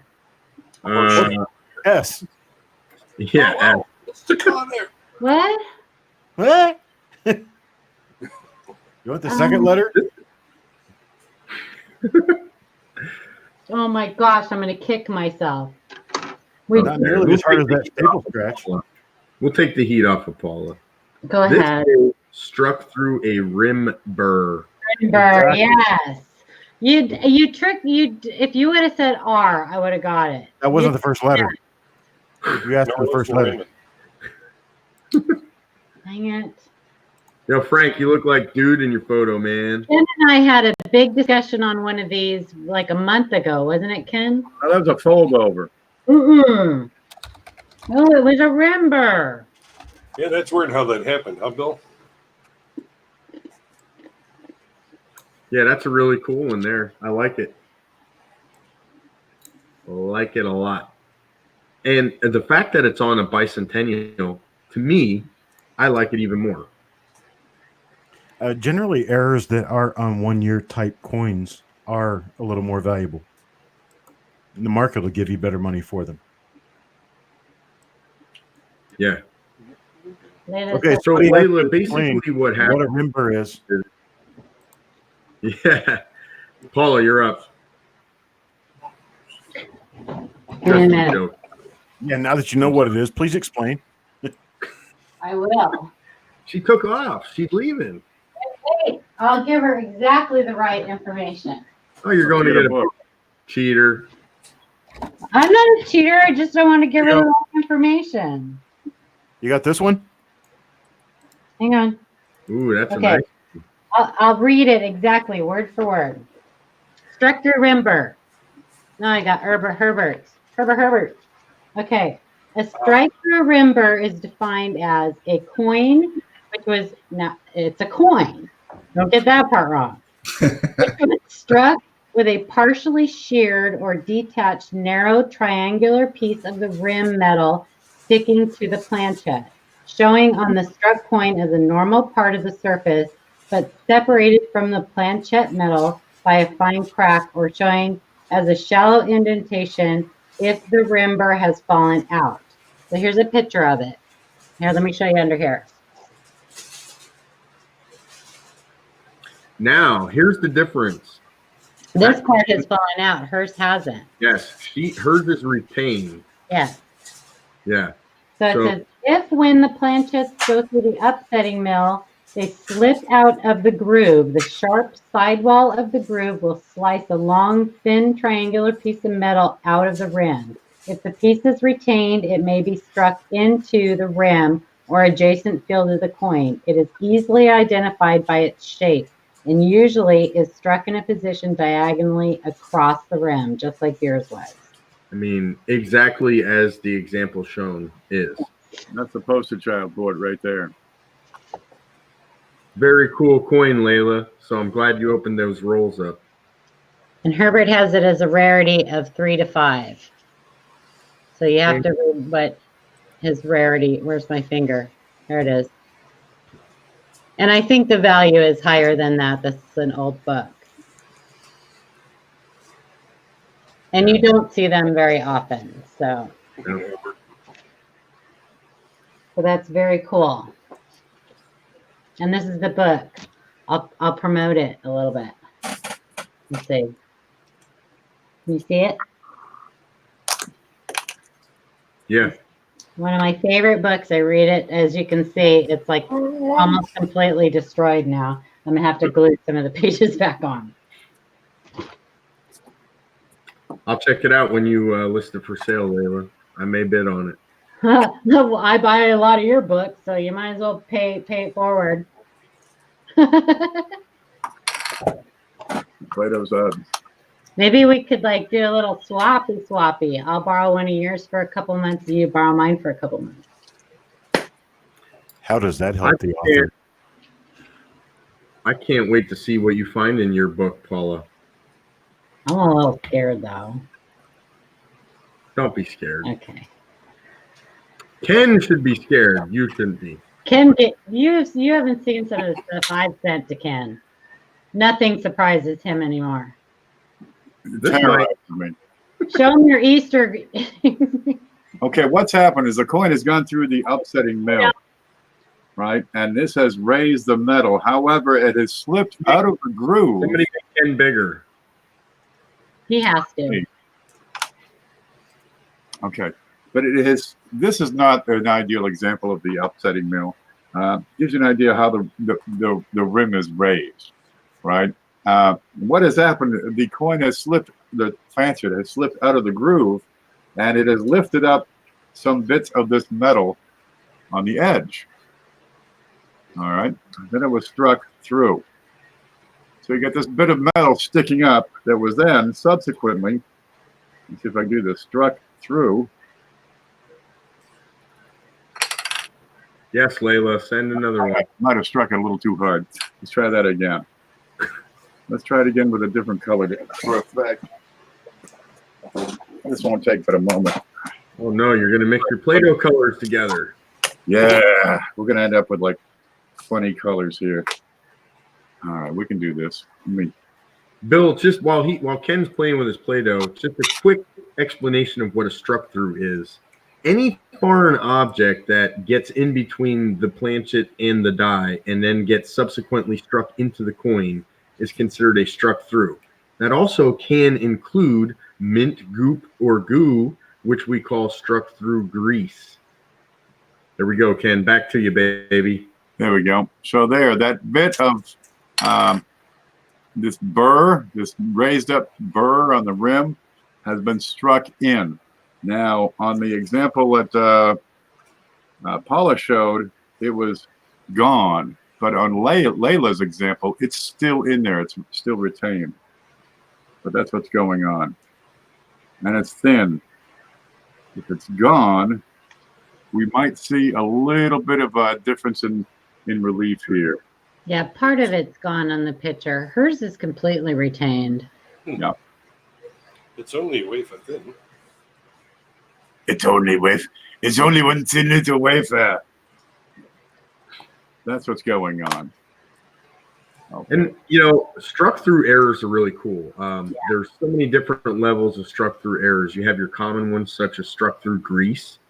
Then you have your slightly less common ones, like this one, struck through a rim burr. And then you start getting into some rare stuff, struck through cloth. That's always a really cool one. When the face of the coin has a texture of some sort of cloth or rag because there was a piece of cloth in between the planchet and the die. And then you start getting into the rag really crazy stuff, like struck through a staple. Yeah, there's some cool stuff out there. Yeah. How about that nail that was struck by the dime dies? Remember that when that started? Whatever. It's not a dime. They call it a dime, but there's no planchet. Yeah, I'm with you on that one. That one is so, I hate that. I don't know how they can place a monetary value on a nail. Just Somebody because with more money than brains. it doesn't have the same, it's not the same metal composition, it's not anything. So how they can label it even as a dime, I don't know. Well, it's easy. What idiot will buy it and for how much? Oh, I got a struck through issue. I didn't say that, did I? You ready? Where's my toothpick? I'm gonna It is, Art. That's the 61D on my screen. That's from the rolls I got from Value Hunter the other last week. Last week I stuffed some Play-Doh into this mold, so we got a J, right? And this would be the equivalent of a grease-filled die. And the Play-Doh takes a little time to dry up, but boy, there it is. You get a grease-filled die. Sometimes the doo-doo, whatever it is, it picks up dust, debris, little bits, right? And sometimes it falls out and then gets struck through, right? Crunch. And then it goes away. Boink. Let's see if I can boink it right there, and it goes away. So then you have a struck through, grease-filled die Letter. Drop falling out. It's dropped. Letter. Easier. There it is. Struck through a dropped letter. That's right. Do I have And this we right? showed one of these. Was it last week? Was it last week we showed Denise's coin? Yes. The scent that turned into cents. Yeah. But the neat thing is if it's going to have this just about the same darn size, just a skosh smaller, but no more than a skosh smaller. But it's going to have the same size and shape as the letter it fell out of. But, how about that one? You're proving you're not from Florida. I'm not from Florida. Not with that word. Skosh. Skosh. Yeah, this is going to be our next giveaway. Is that piece right there? Nova Scotia. This dried up piece of Play-Doh. This is what we're giving away for the Coin Seminar weekend.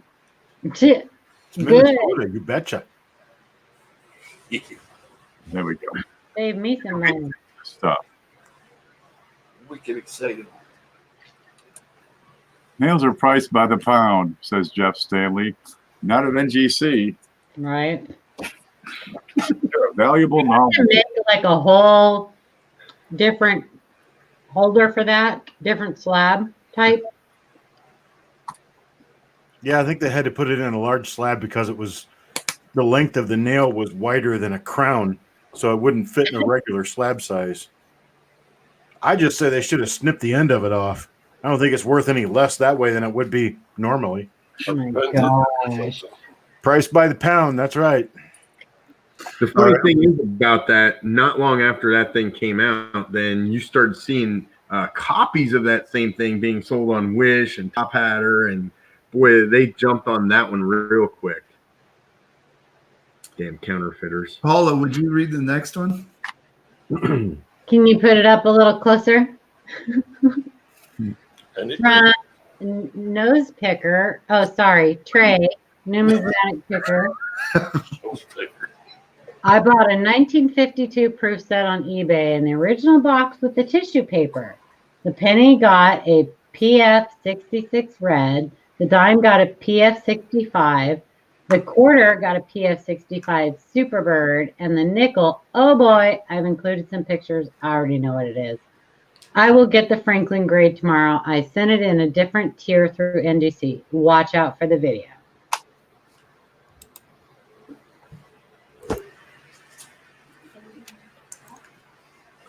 Proof 69. Not sure why he covered up the number. Why? Did you get a details grade? No, that would be the submission number. I know. I don't know why he covered it up. Maybe it has his information on the. I thought this looked slightly better than Blue? Yeah.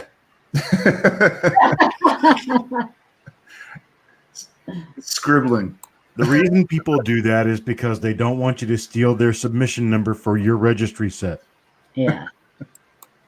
Now, I will tell you, I did look this up on Numis Media, and fair market value for this, I believe, was $350.50. In a proof 69. Yep, for approved 69, 1952 NGC, PCGS is showing values in the 250 to 300 range is kind of typical. I was looking at Numis Media fair market value. And where the market is right now, I'd say a lot closer to the 250 part. Yeah.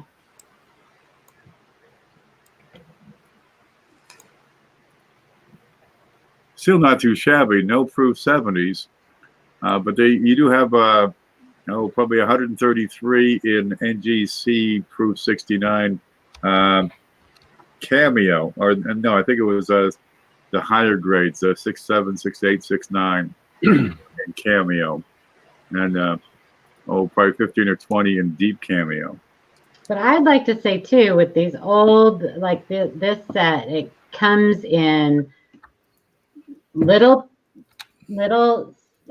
cello, little square pieces of cello, each coin individually, usually stapled, or I guess they're stapled. And so the coins are not real protected. Just saying. So I don't know how often they get proof 70s on those dates in those old cello packages. Oh, very rarely. Yeah. Because they are just not protected. And because of the way the dies were treated, cameo is actually difficult to get. Yeah. Bigfoot says that's a naughty nickel. One day I'm going to have to send pictures in of my 19.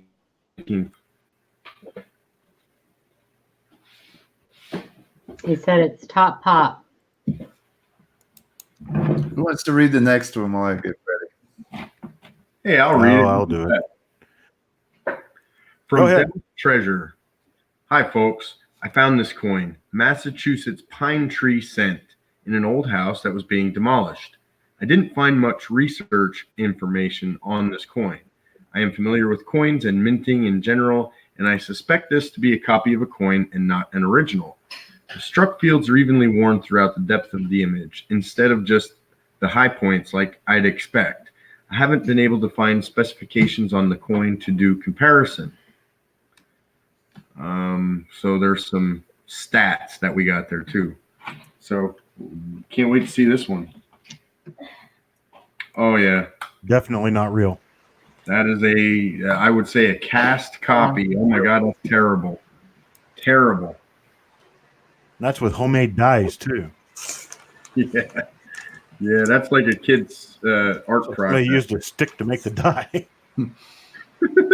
Clay. Yeah, Yep. that's kind of way off. If you look at a picture of the real thing and then look at this picture, you will definitely see a huge difference in the design.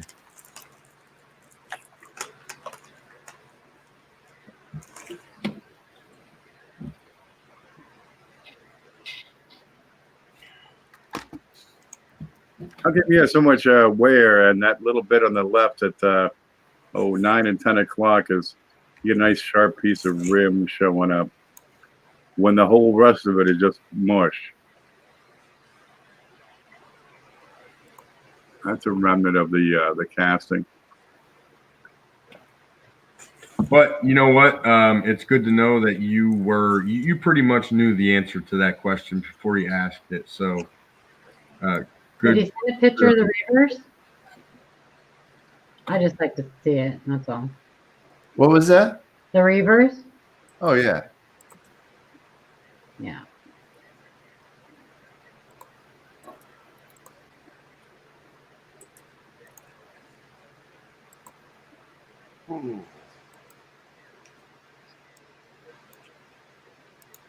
The shape's not even right.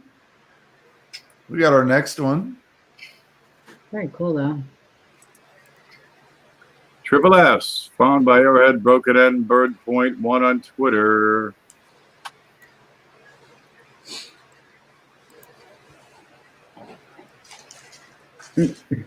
Having a hard time making this one out. Closer picture, please. Yes! 1955 SRPM number 1. Pretty scarce. He was looking for Very cool. Very cool. I had one, and it was darn tough to get a photograph of it. Those little lines are very thin. I just did a roll reveal on an original bank wrap. I know you did. You were hoping to find one of these. I was hoping to find a potload of those, and I didn't find a single one, as usual. You still found some nice ones. Listen, Oh yeah, there's still some nice coins in this, but those 2s and 3s are nice. oh yeah, I think you found a couple 5s too. I found a few different RPMs. I'm gonna have to really dig in with microscope and take a close look at them. Yeah, the 2s and 3s are very close. I mean, the position is pretty much identical, and the biggest thing I noticed was the difference in the top serif.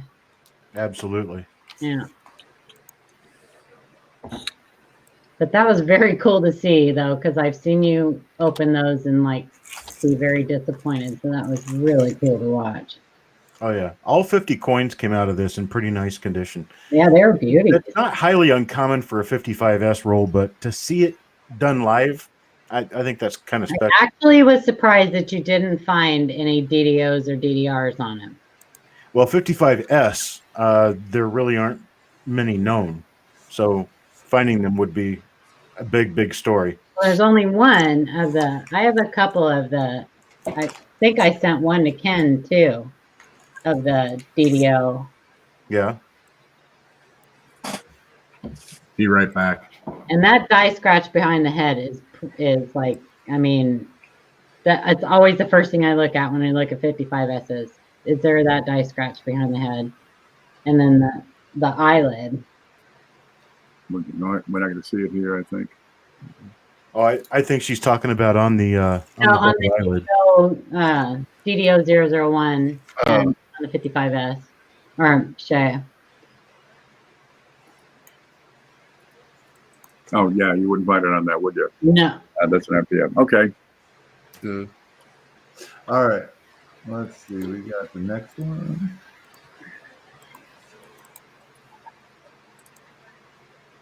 Floating head. 2019. Oy. Nope. But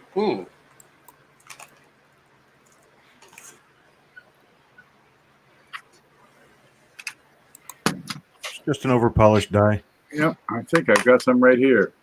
Yeah, these kinds of things are very common for 1974.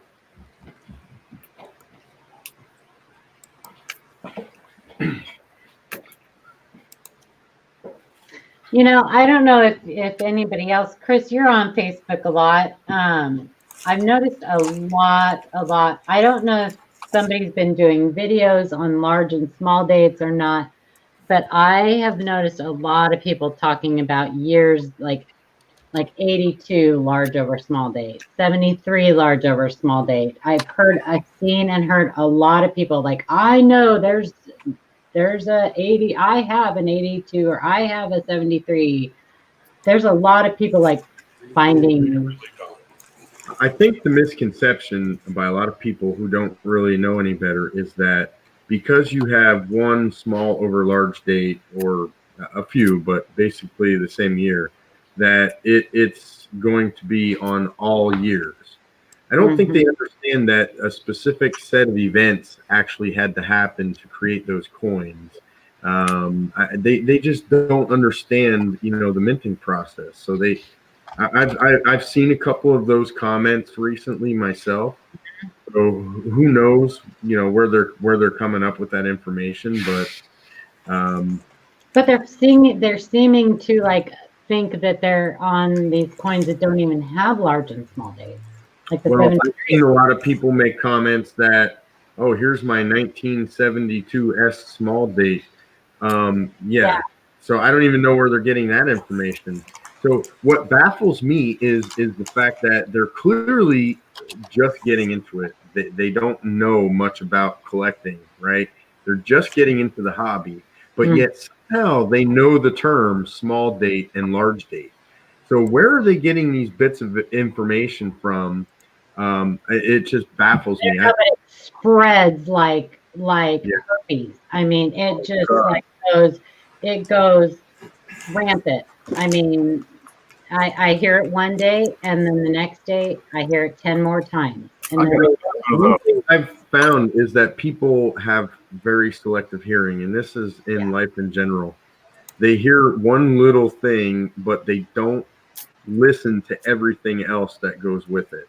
Yeah. Even if they watch YouTube videos, there's countless times where someone has said something about a coin, and I'll ask them, well, where did you get that information? Oh, well, I saw it on this YouTube video. And I will actually go and watch the video to see what the heck they're talking about. And the video is fine. The video actually gives good factual information. The problem is the person watching the video isn't watching the whole thing or listening to the whole thing. They're only getting little bits and pieces of it. And that's just the way it is, I guess. Kind of like sending my kids to the fridge to get the ketchup. They can't find it. I go over, open the fridge, and it's literally right in front of the face. So I don't know what the mental block is, but it's just people in general. I think it's. I was wondering if you guys had seen it also, because I've been just seeing it like everywhere, and I'm just wondering where it's coming from. I should ask, I guess.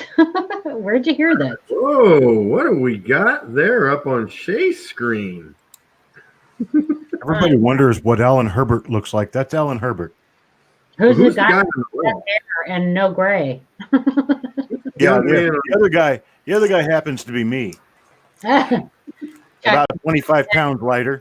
Out of my hair, I'm gonna wash that gray right. At that point in time, I didn't have any of it, but let's see. That was 2005. That was in San Francisco. Look at that scowl. The, there it is.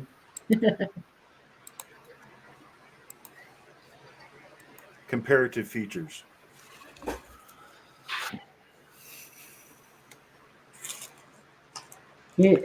From Robert Gravitt, 1929p, Lincoln wheat is the missing portion of the O in 1 PMD.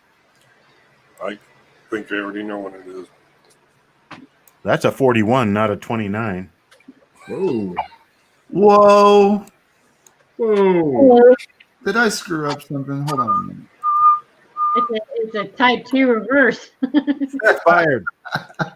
Full Is that a large or small date? Well, 1941 does have a large or small mint mark on the S. Large over small. So I copied the email. I just grabbed. I didn't even look at the date. Anyway, yeah, this is still the picture he wanted us to see. Damage. The weak strike. See that on a lot of them. It's not damage. That's just a weak strike. Pretty Yeah. common. Yeah, I see that on a lot of different year wheat scents. Yeah. Look on the other side of the coin, you have Lincoln's big vest. Takes up a lot of metal. But what about how it flows up? You see it on memorials You know too. what? Like a triangle through the O, like up? You know, you can't see where I'm pointing. No. I'm like shaking my hand and The other pointing Tell me where to move my cursor. up over see where the missing part is on the O? Go up, up, up. Nope. Just right in that area where the missing part is. It like extends. See? Looks like damage to me. It's damage. That's why I said damage. We've got plenty of dings all around this coin. Top left corner of the N. Contact marks below U and R. It spells psst. Got some corrosion. This thing's had, it's been abused some, not too badly, but That's definitely a combination of strike plus damage.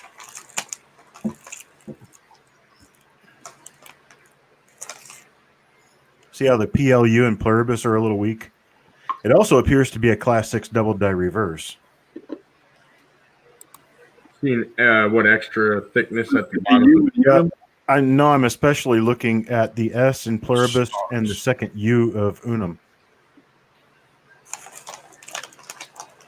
See the extra thickness toward the bottom of the U?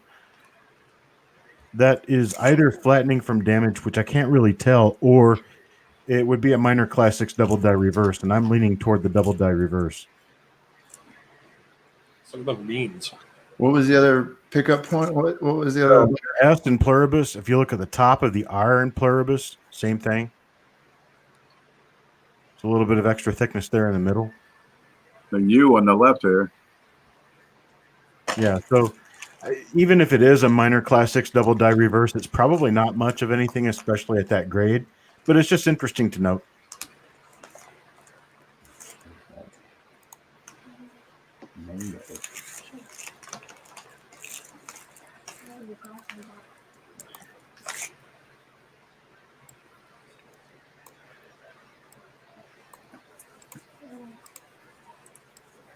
There we go. What you got? Is it for pictures? No, we got more. Oh, we got more. Oh, we got more. What's that? Okay, a couple Now, more. it's going to be 1920 or 1950. Yeah, this one I think. There seems to be a notch in the bottom of the 9 of the dates. Type 2. All right, it's coming. It's coming. It's coming. Just play it. I gotta bring a big bag down.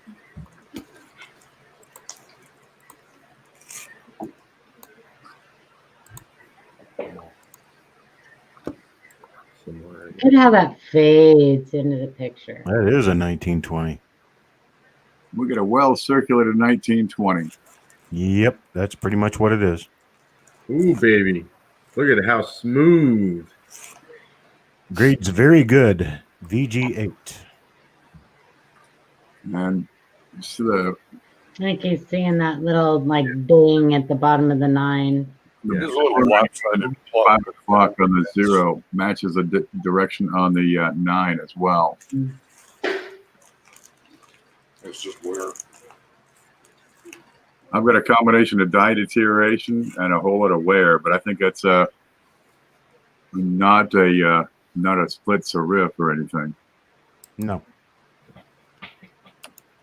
Once you get below around fine, it starts to get difficult to attribute some of these varieties because so much of the design has been worn down. Only if it's the major ones. The major ones are still pretty easy, but yes, most of the more minor die varieties are difficult to nearly impossible in low grades.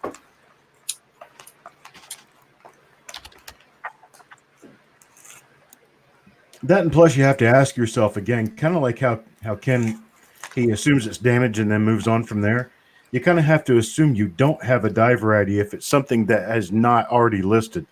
And then you have to prove to yourself that it is a die variety by using something on the coin that shows you for sure this is a die variety.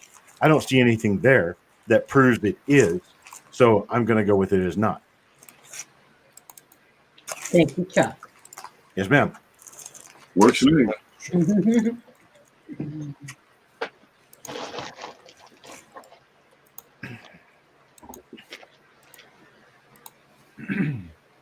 Paula. That's not plantain chips. Now, you know the rule. You can't bring any chocolate in unless you got enough to share with everybody. I do. Can you come over and get it? Here in 2 minutes. A bag. That's all right. I'll get my Raisinets. Wait, people celebrating Halloween early? Oh, When the kids get there, you're going to have a can stomach. you read this one? What are you guys giving away for Halloween? I'm giving away candy and a little bag of wheat pennies. I'm going to give away the same thing I did last year, sideways looks. And a channel sticker. I'm going to put it in a little bag. A boot to the head. Yeah, I'm gonna have to get something difficult to that. Knocks on my door for Halloween. The corn counter I gave out last year just wasn't popular for some reason. Frank's giving out bags of cat litter. There you go. May or may not have a little surprise in them. Tootsie Rolls. It's a Cat big in my stash. I'm going to answer my door with a hockey mask and a shotgun in my hand. Yep. Okay. That's normal where you live now. Not sure if it's damage. These are different picks, hopefully better. Just a strange one. Thanks for looking. Apparently, I hope it's just damage because apparently she already asked me about it. You got this right, Paula. There's damage. Start with the idea of damage. Yeah, that got beat on real hard, perhaps. Get hit by a truck. That would have been embarrassing. I've got distension beyond the regular roundness of the coin. Now, these things are struck in a collar, and the metal will expand to meet the collar. So getting odd shapes is difficult unless it's struck out of collar. Okay, this is ridiculous. But the way the letters meet the rim, the spacing looks pretty normal here. Here I go. So it doesn't look like any out of collar experience. Ridiculous. Like an out-of-body experience. I kind of like that. But I can't come up with any evidence to support anything other than damage. I think that's what Paula's going to have if somebody doesn't take that chocolate away from her. Yeah. Should have a bigger body experience.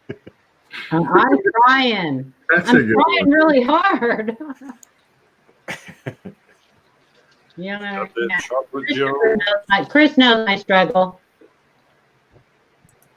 I've never seen damage like that, says Layla.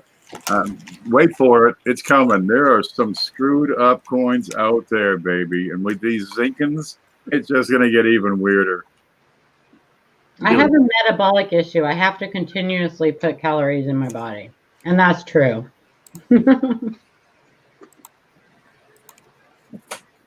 That's why you see me eating a lot. I'm not trying to be rude. I'm just a fat guy. That's why I'm always putting calories in my body. You're fat and I'm Santa Claus. Oh, I'll tell you, the amount of calories I put in my body in a day, I should be obese, but I burn a lot of it off. One day it'll catch up to me, that's for sure. Mine caught With up. me. I gain weight when I don't eat. I had to stop. I gain weight when I eat. Please don't ever be embarrassed. You don't need to be embarrassed by anything you show, any pictures you ask, because I guarantee you the next time you see that a coin like that, you're going to know exactly what it is. And that's the only way you're going to know. I think we got a 38 proof from Chris R. A lot of people, I would have looked at that coin and gone, let's look at this and see what it is. Anytime you see a coin, it makes you go, huh, that's kind of funny. That does look like a proof. Hey, bring Mantic up large so we can see if that. No, it's not a proof. Well, yeah, it is. Oh, That looks look at good. that rim there, Yeah, baby. it is a proof. Square rim. Dirty. So I was looking at the rather extremely shiny fields. I kind of forgot I had this, but I think this show coming up with Annex going to be there now. Obviously, this isn't a really high grade proof, but it is nice, and I think this is grade worthy. Exactly, Jeff. I'm going to say probably a 62. Anybody care to place a value on a 38 proof in PF62? I could place a value on it, but I'm not sure that anyone else would agree. What's that by at just 11 o'clock? It's a block. And is that Because compared. not helping? No, that's not helping for sure. But above that, right there, that diagonal line. Let me check. I'll bring my. Was that a 38? Yeah. First year. Well, I can tell you what Numis has on it, but You're gonna say probably about $40 roughly. yeah, they have 37 something, 37.20. That's Yeah. it? Yep. Roughly $40 coin. Well, then I will just keep it as it is. Even in 65, it's 96. 90, yeah, so. Well, it's not as special as I thought it was going to be. Well, the midges are going It to be is special because that's the value. Doesn't mean that that's what you value it as. It is No, special. I know. I like Right? it because of the letters and the numbers. I will probably never have a nice one like that. You can value it at $10 million if you want to. Okay. You have to find the other person to give it the same value to it. Put it in your Jefferson book, and that'll increase your book value. Yeah, That's you are correct. Unless you had to take a cameo 38 out to put it in there. Yep. There's Nice. a rare That coin, would a look cameo. nice in an album. It would look nice in my album. 38 proof, 19,365 struck, and about 15,000 surviving. By no means common, but at 62, it doesn't stand out. The real problem with that particular issue with that coin, I'm just going to go ahead and address the elephant in the room. It's a Jefferson nickel. Mhm. A lot of people just don't care about Jefferson nickels, and so they come a little bit difficult on the market unless they're truly extraordinary coins. Hater. Sorry, it is what it is. Or the blues. No, I'm not a hater of Jefferson nickels. I've got Jefferson nickels in here. What I won't pollute my room with. Oh, we know. $5? $5.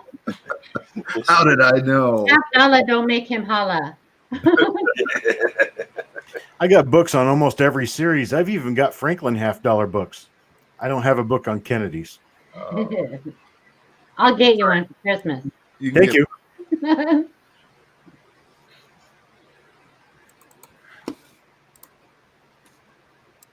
It's like Paula pointing to a screen. I brought my loop with me in case I need to look at anybody's coin. Hold it up to the screen. Yeah. What's this? It's this thing right over here. Can't you see? What's this? What's this? 3D. It's This a quarter. is double die. Yeah, it's a double dyed. It's a Double double die. quarter. Double die. Ride. Oh, God. Yes. Okay, get a 9 and D connected from Jason.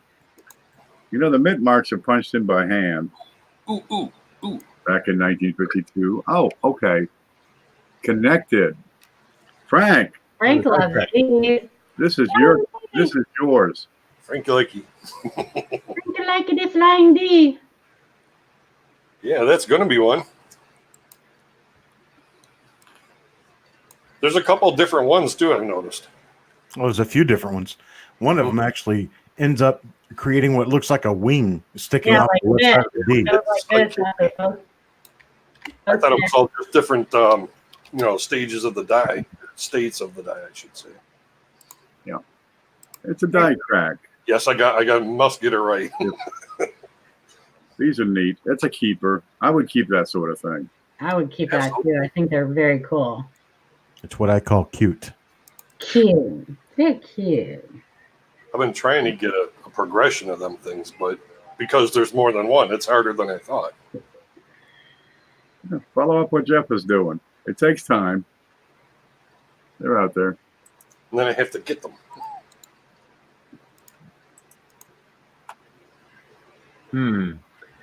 Chris, how much would you increase the price of a coin after you buy it? I'm not really sure what that even means.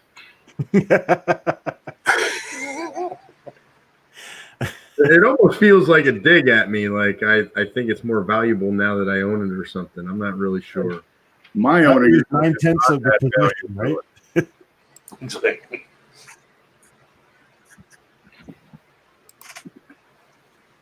How much Is would this you a floating increase the roof? price of a coin after you buy it? I wonder if maybe he's asking you what kind of a margin you buy at.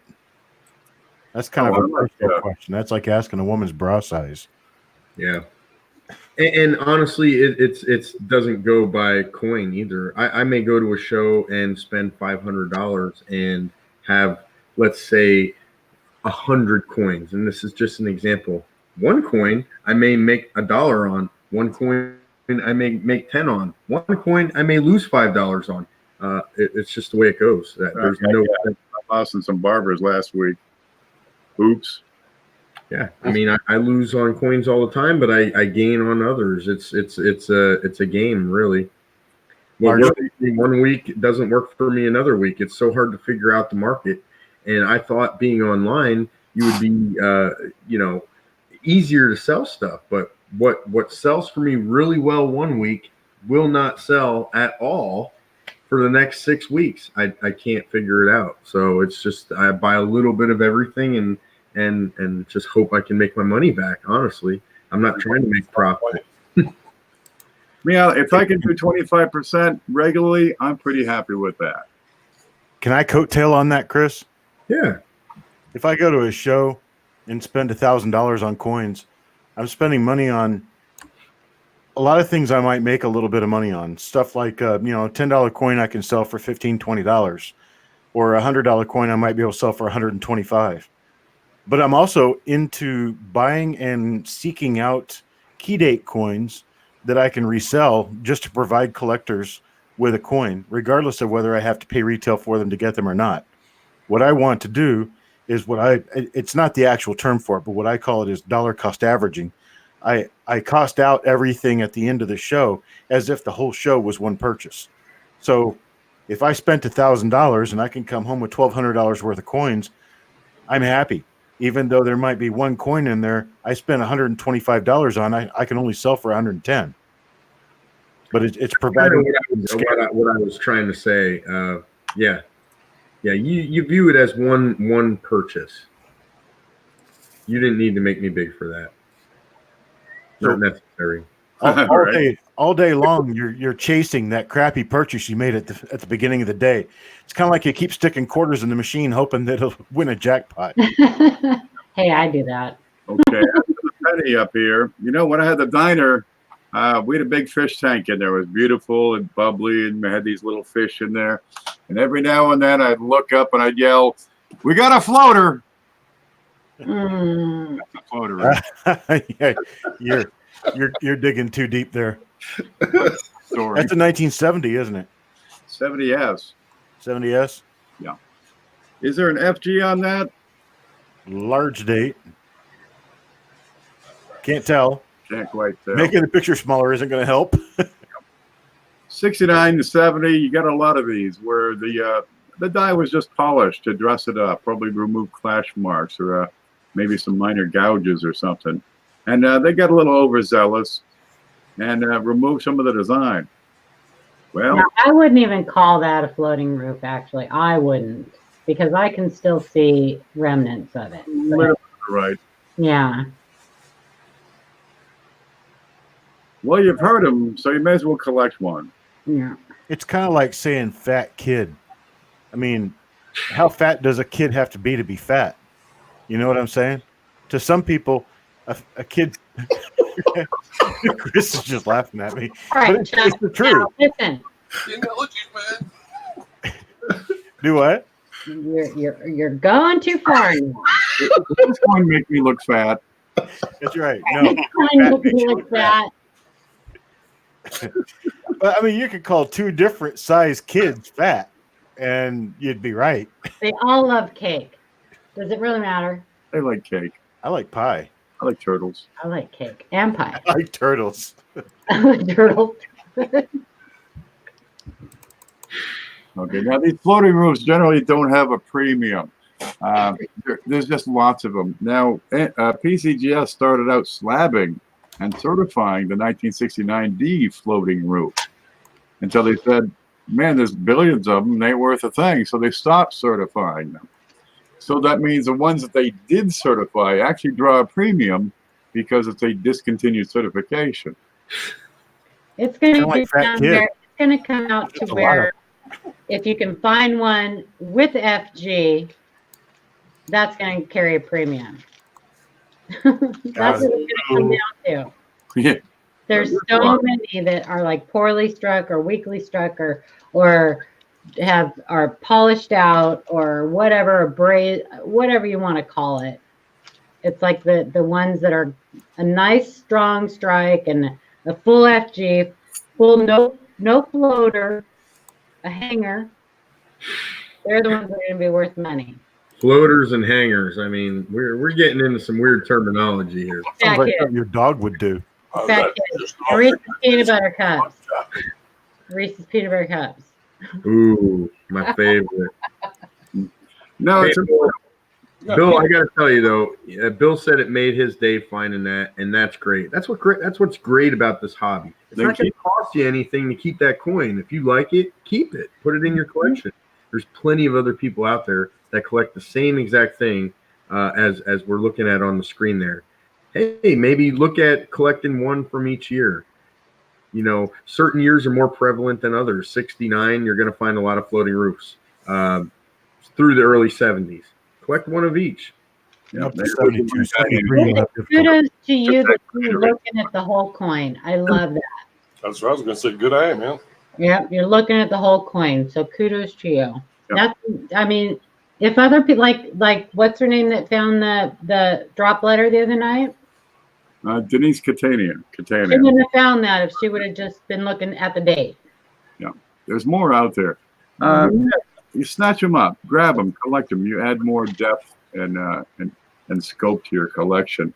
But understand the terminology is important. You get a lot of these vernacular names, right? Like the pooping horse, or the Earring Washington, or bird, or the floating roof.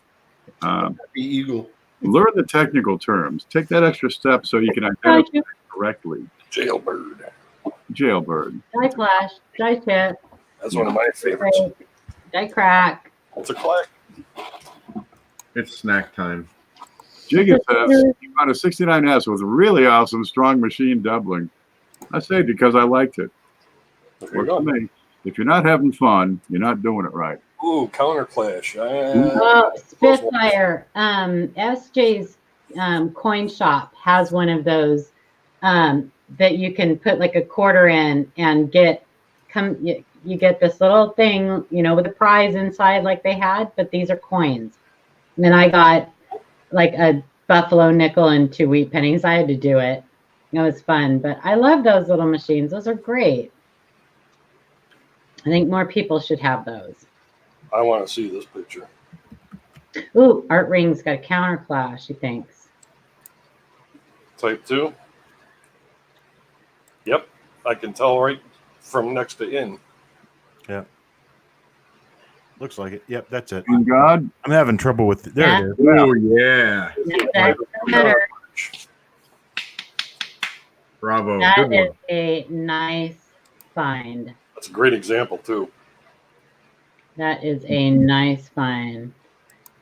You know, that reminds me, It's not strong. I have one of those, and I don't know where it's at. Oh, don't tell me. Wait, you can see the letters underneath and Now, a clash occurs when the dies come together. There's no planchet in between, right? So sometimes you leave the design of the obverse over there in the reverse. Kind of neat. You see that? It's like the spitting horse, vernacular term. That's a clash die. Sometimes you see the jailbird Lincoln, another clash die. Now, what's happened here is the clashing was so darn strong on the reverse, it clashed again and left a mark back on the obverse. That's a counter clash. wait, now the spitting horse is a die crack though, right? Yeah. Spitting horse die crack. Oh, spitting eagle. That's the Eagle. one of them spitters. A spitter. Spitting eagle is clash. I just Yeah. spit. Spitting Oh, ball. You know what I find interesting? I just brought mine out. I found it. Luckily, I'm very organized. I had one job. I'm comparing it to Art's photo here, and the plating has chipped off above the line next to N. Mine is almost exactly the same. It's kind of uncanny. I mean, it makes sense because those are high ridges on the coin, so it's like a sharp edge maybe. So the plating flaked off. Maybe I'll send this in and you can take a look at it and compare. It's kind of neat that it's about the same. Now, the way I understood it, Type 2 counterclashes were actually caused by scrap that got struck, left an impression in this case, the hammer die, and struck subsequent coins after that. That's what I thought I read it as being too. That 83. I have that. I have an 85, which is apparently pretty uncommon. There's There's one that another has, 83. isn't there one that has extra like above E pluribus or? Yes, that's the 85. Okay. I have one of those. There's some inside. There's a 2 upside down backwards E's in Right. Bay 2, I want to say it is. It might be Bay 3. Plus an extra little nub from other piece of scrap. And there's another 83 that has Liberty backwards above the date. That's just another. It's just another one that you can find. But Okay. yeah, I always thought it was scrap that struck the die, left an impression. That's hard. Struck hard, and there you go. It strikes multiple copies like that. Shay, can you show the full coin picture again of the obverse? Can we make it bigger? Yep. I'm just curious. Is there any close-ups of the very front of Abe's head in the flat field area? I'm looking for some specific die scratches. Yeah, I think mine is different, and I don't want to call it later die state or stage because I'm not sure the difference, and I don't want to get yelled at by Chuck. Get a lot of roller marks here, or zinc ripple. Yeah, I have vertical scratches in front of Abe's face that are pretty deep. on the die. Right above his head as well, behind his head. I don't think we have enough resolution to support that here. I'm wondering if mine is.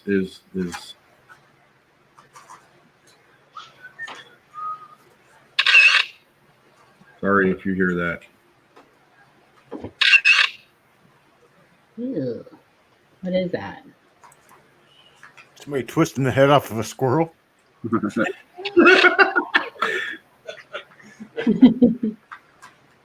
You just asked, so I thought I'd tell you. Last one.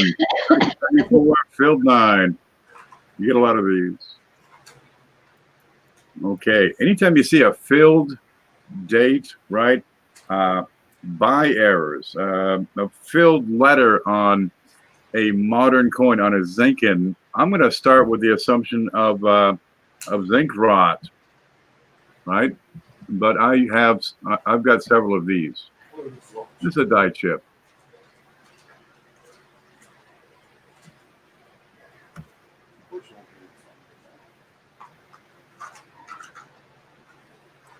What's this? Oh, there it is. That's the extra model, or extra letters in model. Can you see that? It's also on Mad Die Clashes too. It's gone. You There don't see it? extra letters and motto. Yeah, he's got the same those same deep vertical lines there between in and God. Can you read what it says? No. Says it's not. It says the 1983 extra letters of motto interesting in the Lincoln Memorial Series. This coin is listed a die clash. CLO-001 is the die clash listed in the Cherry Picker's Guide, but is it a normal die clash? Ken Potter states on his website, this is the result of a counter clash. A piece of scrap steel was struck by a die and then countersunk into the die. There we are. It says that it's they refer to this variety as CLO-002 extra letters and CLO-001 is Mad Clash. Both of these varieties are highly collectible. So a piece of steel was struck. Counterclash. A piece of scrap steel was struck by a die and then countersunk into the die.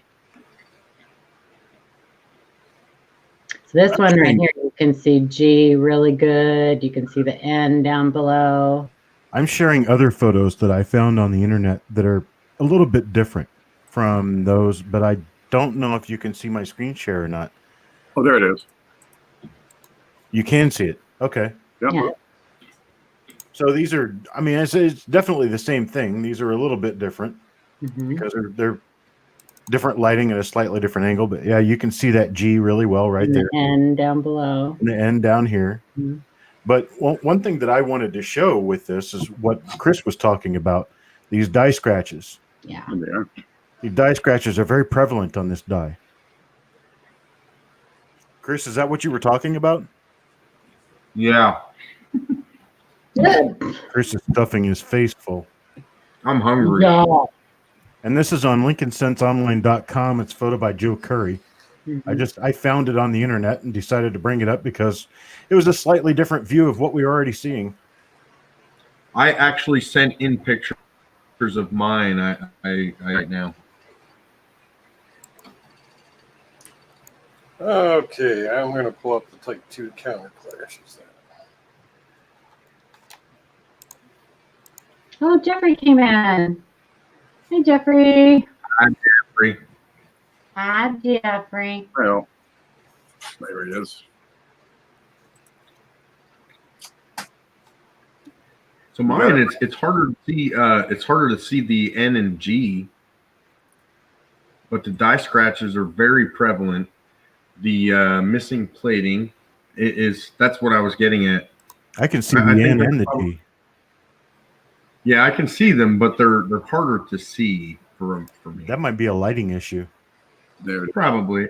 I'm only using the LED lights that are built into my cheap USB microscope. That would definitely be a lighting issue.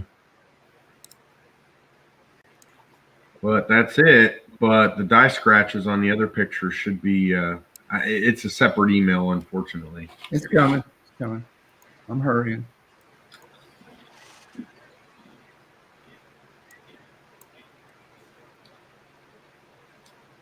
Headed home from work. You better not be texting and driving, Jeffrey. You're not coin roll hunting and driving, are you? There you go.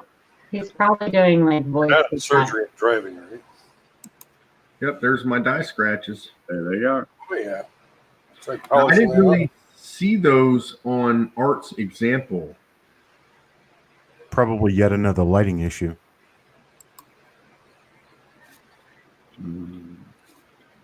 This Art's example.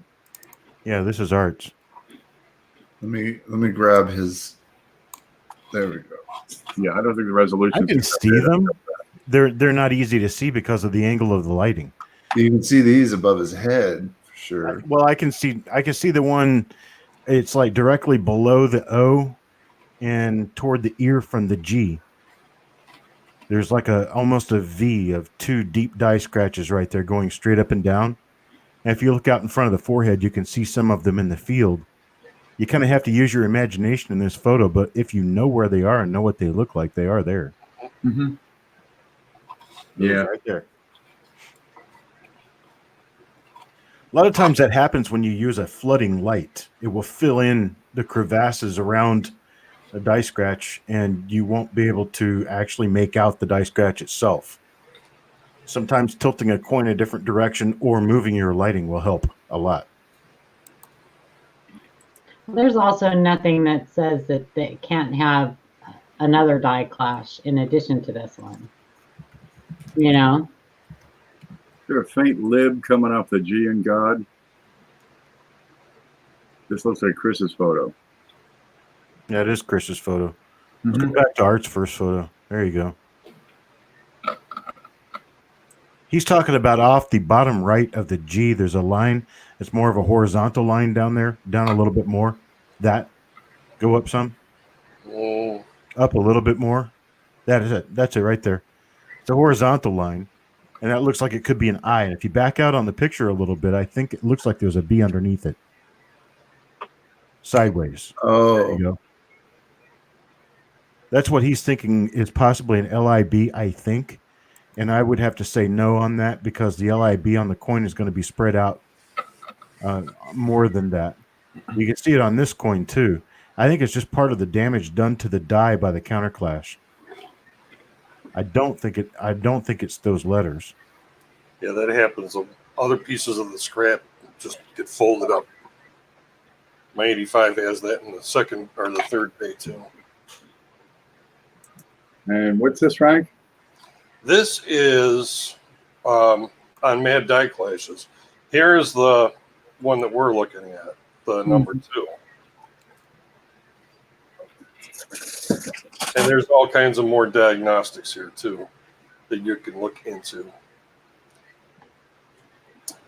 That's obviously they're from an original normal clash. Like everyone was saying, yeah, they did try to polish it off with all those lines here. But there's so many other different ones. I mean, there's one where you can see Liberty upside down above the date. That particular one is also coupled with a very heavy cud on the reverse of the coin. Oh, this one is? Oh, let's take a look. Yeah. Oh, yeah. Oh, yeah. Look at that. And when you look at the, you're looking at something we can't see. We can see you clicking on the link, but we can't see the result.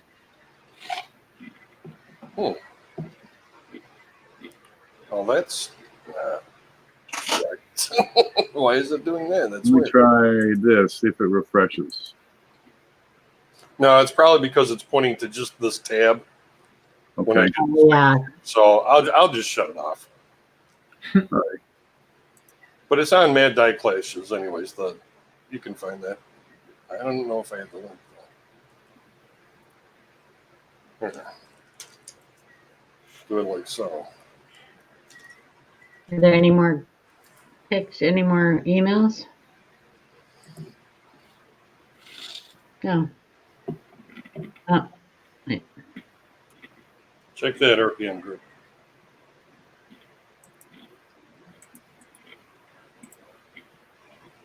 At first, I thought this was damaged until you take a close look at the rim. You would think the rim would be damaged as deep as the valley is. The top of the groove looks like damage. The middle of the groove looks like it struck through wood with no raised edge, as you would see if it was damaged. There are other signs of lamination, cracks, and peels in the coin. Struck through, deep lamination, or just damage.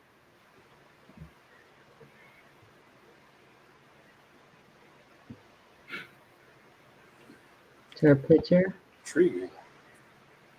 Yeah, he's working on that. Oh, Yeah, they One take job. I didn't hear him clicking.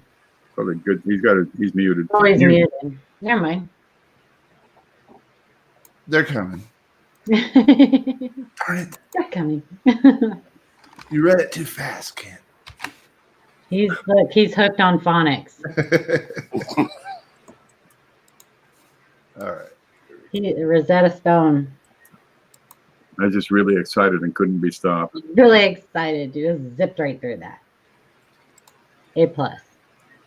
Here we go. Oh, type 2. That is interesting. Oh, furrows. Mhm. Yeah, I'm seeing pushed up metal. That's got damage written all over it. Mhm.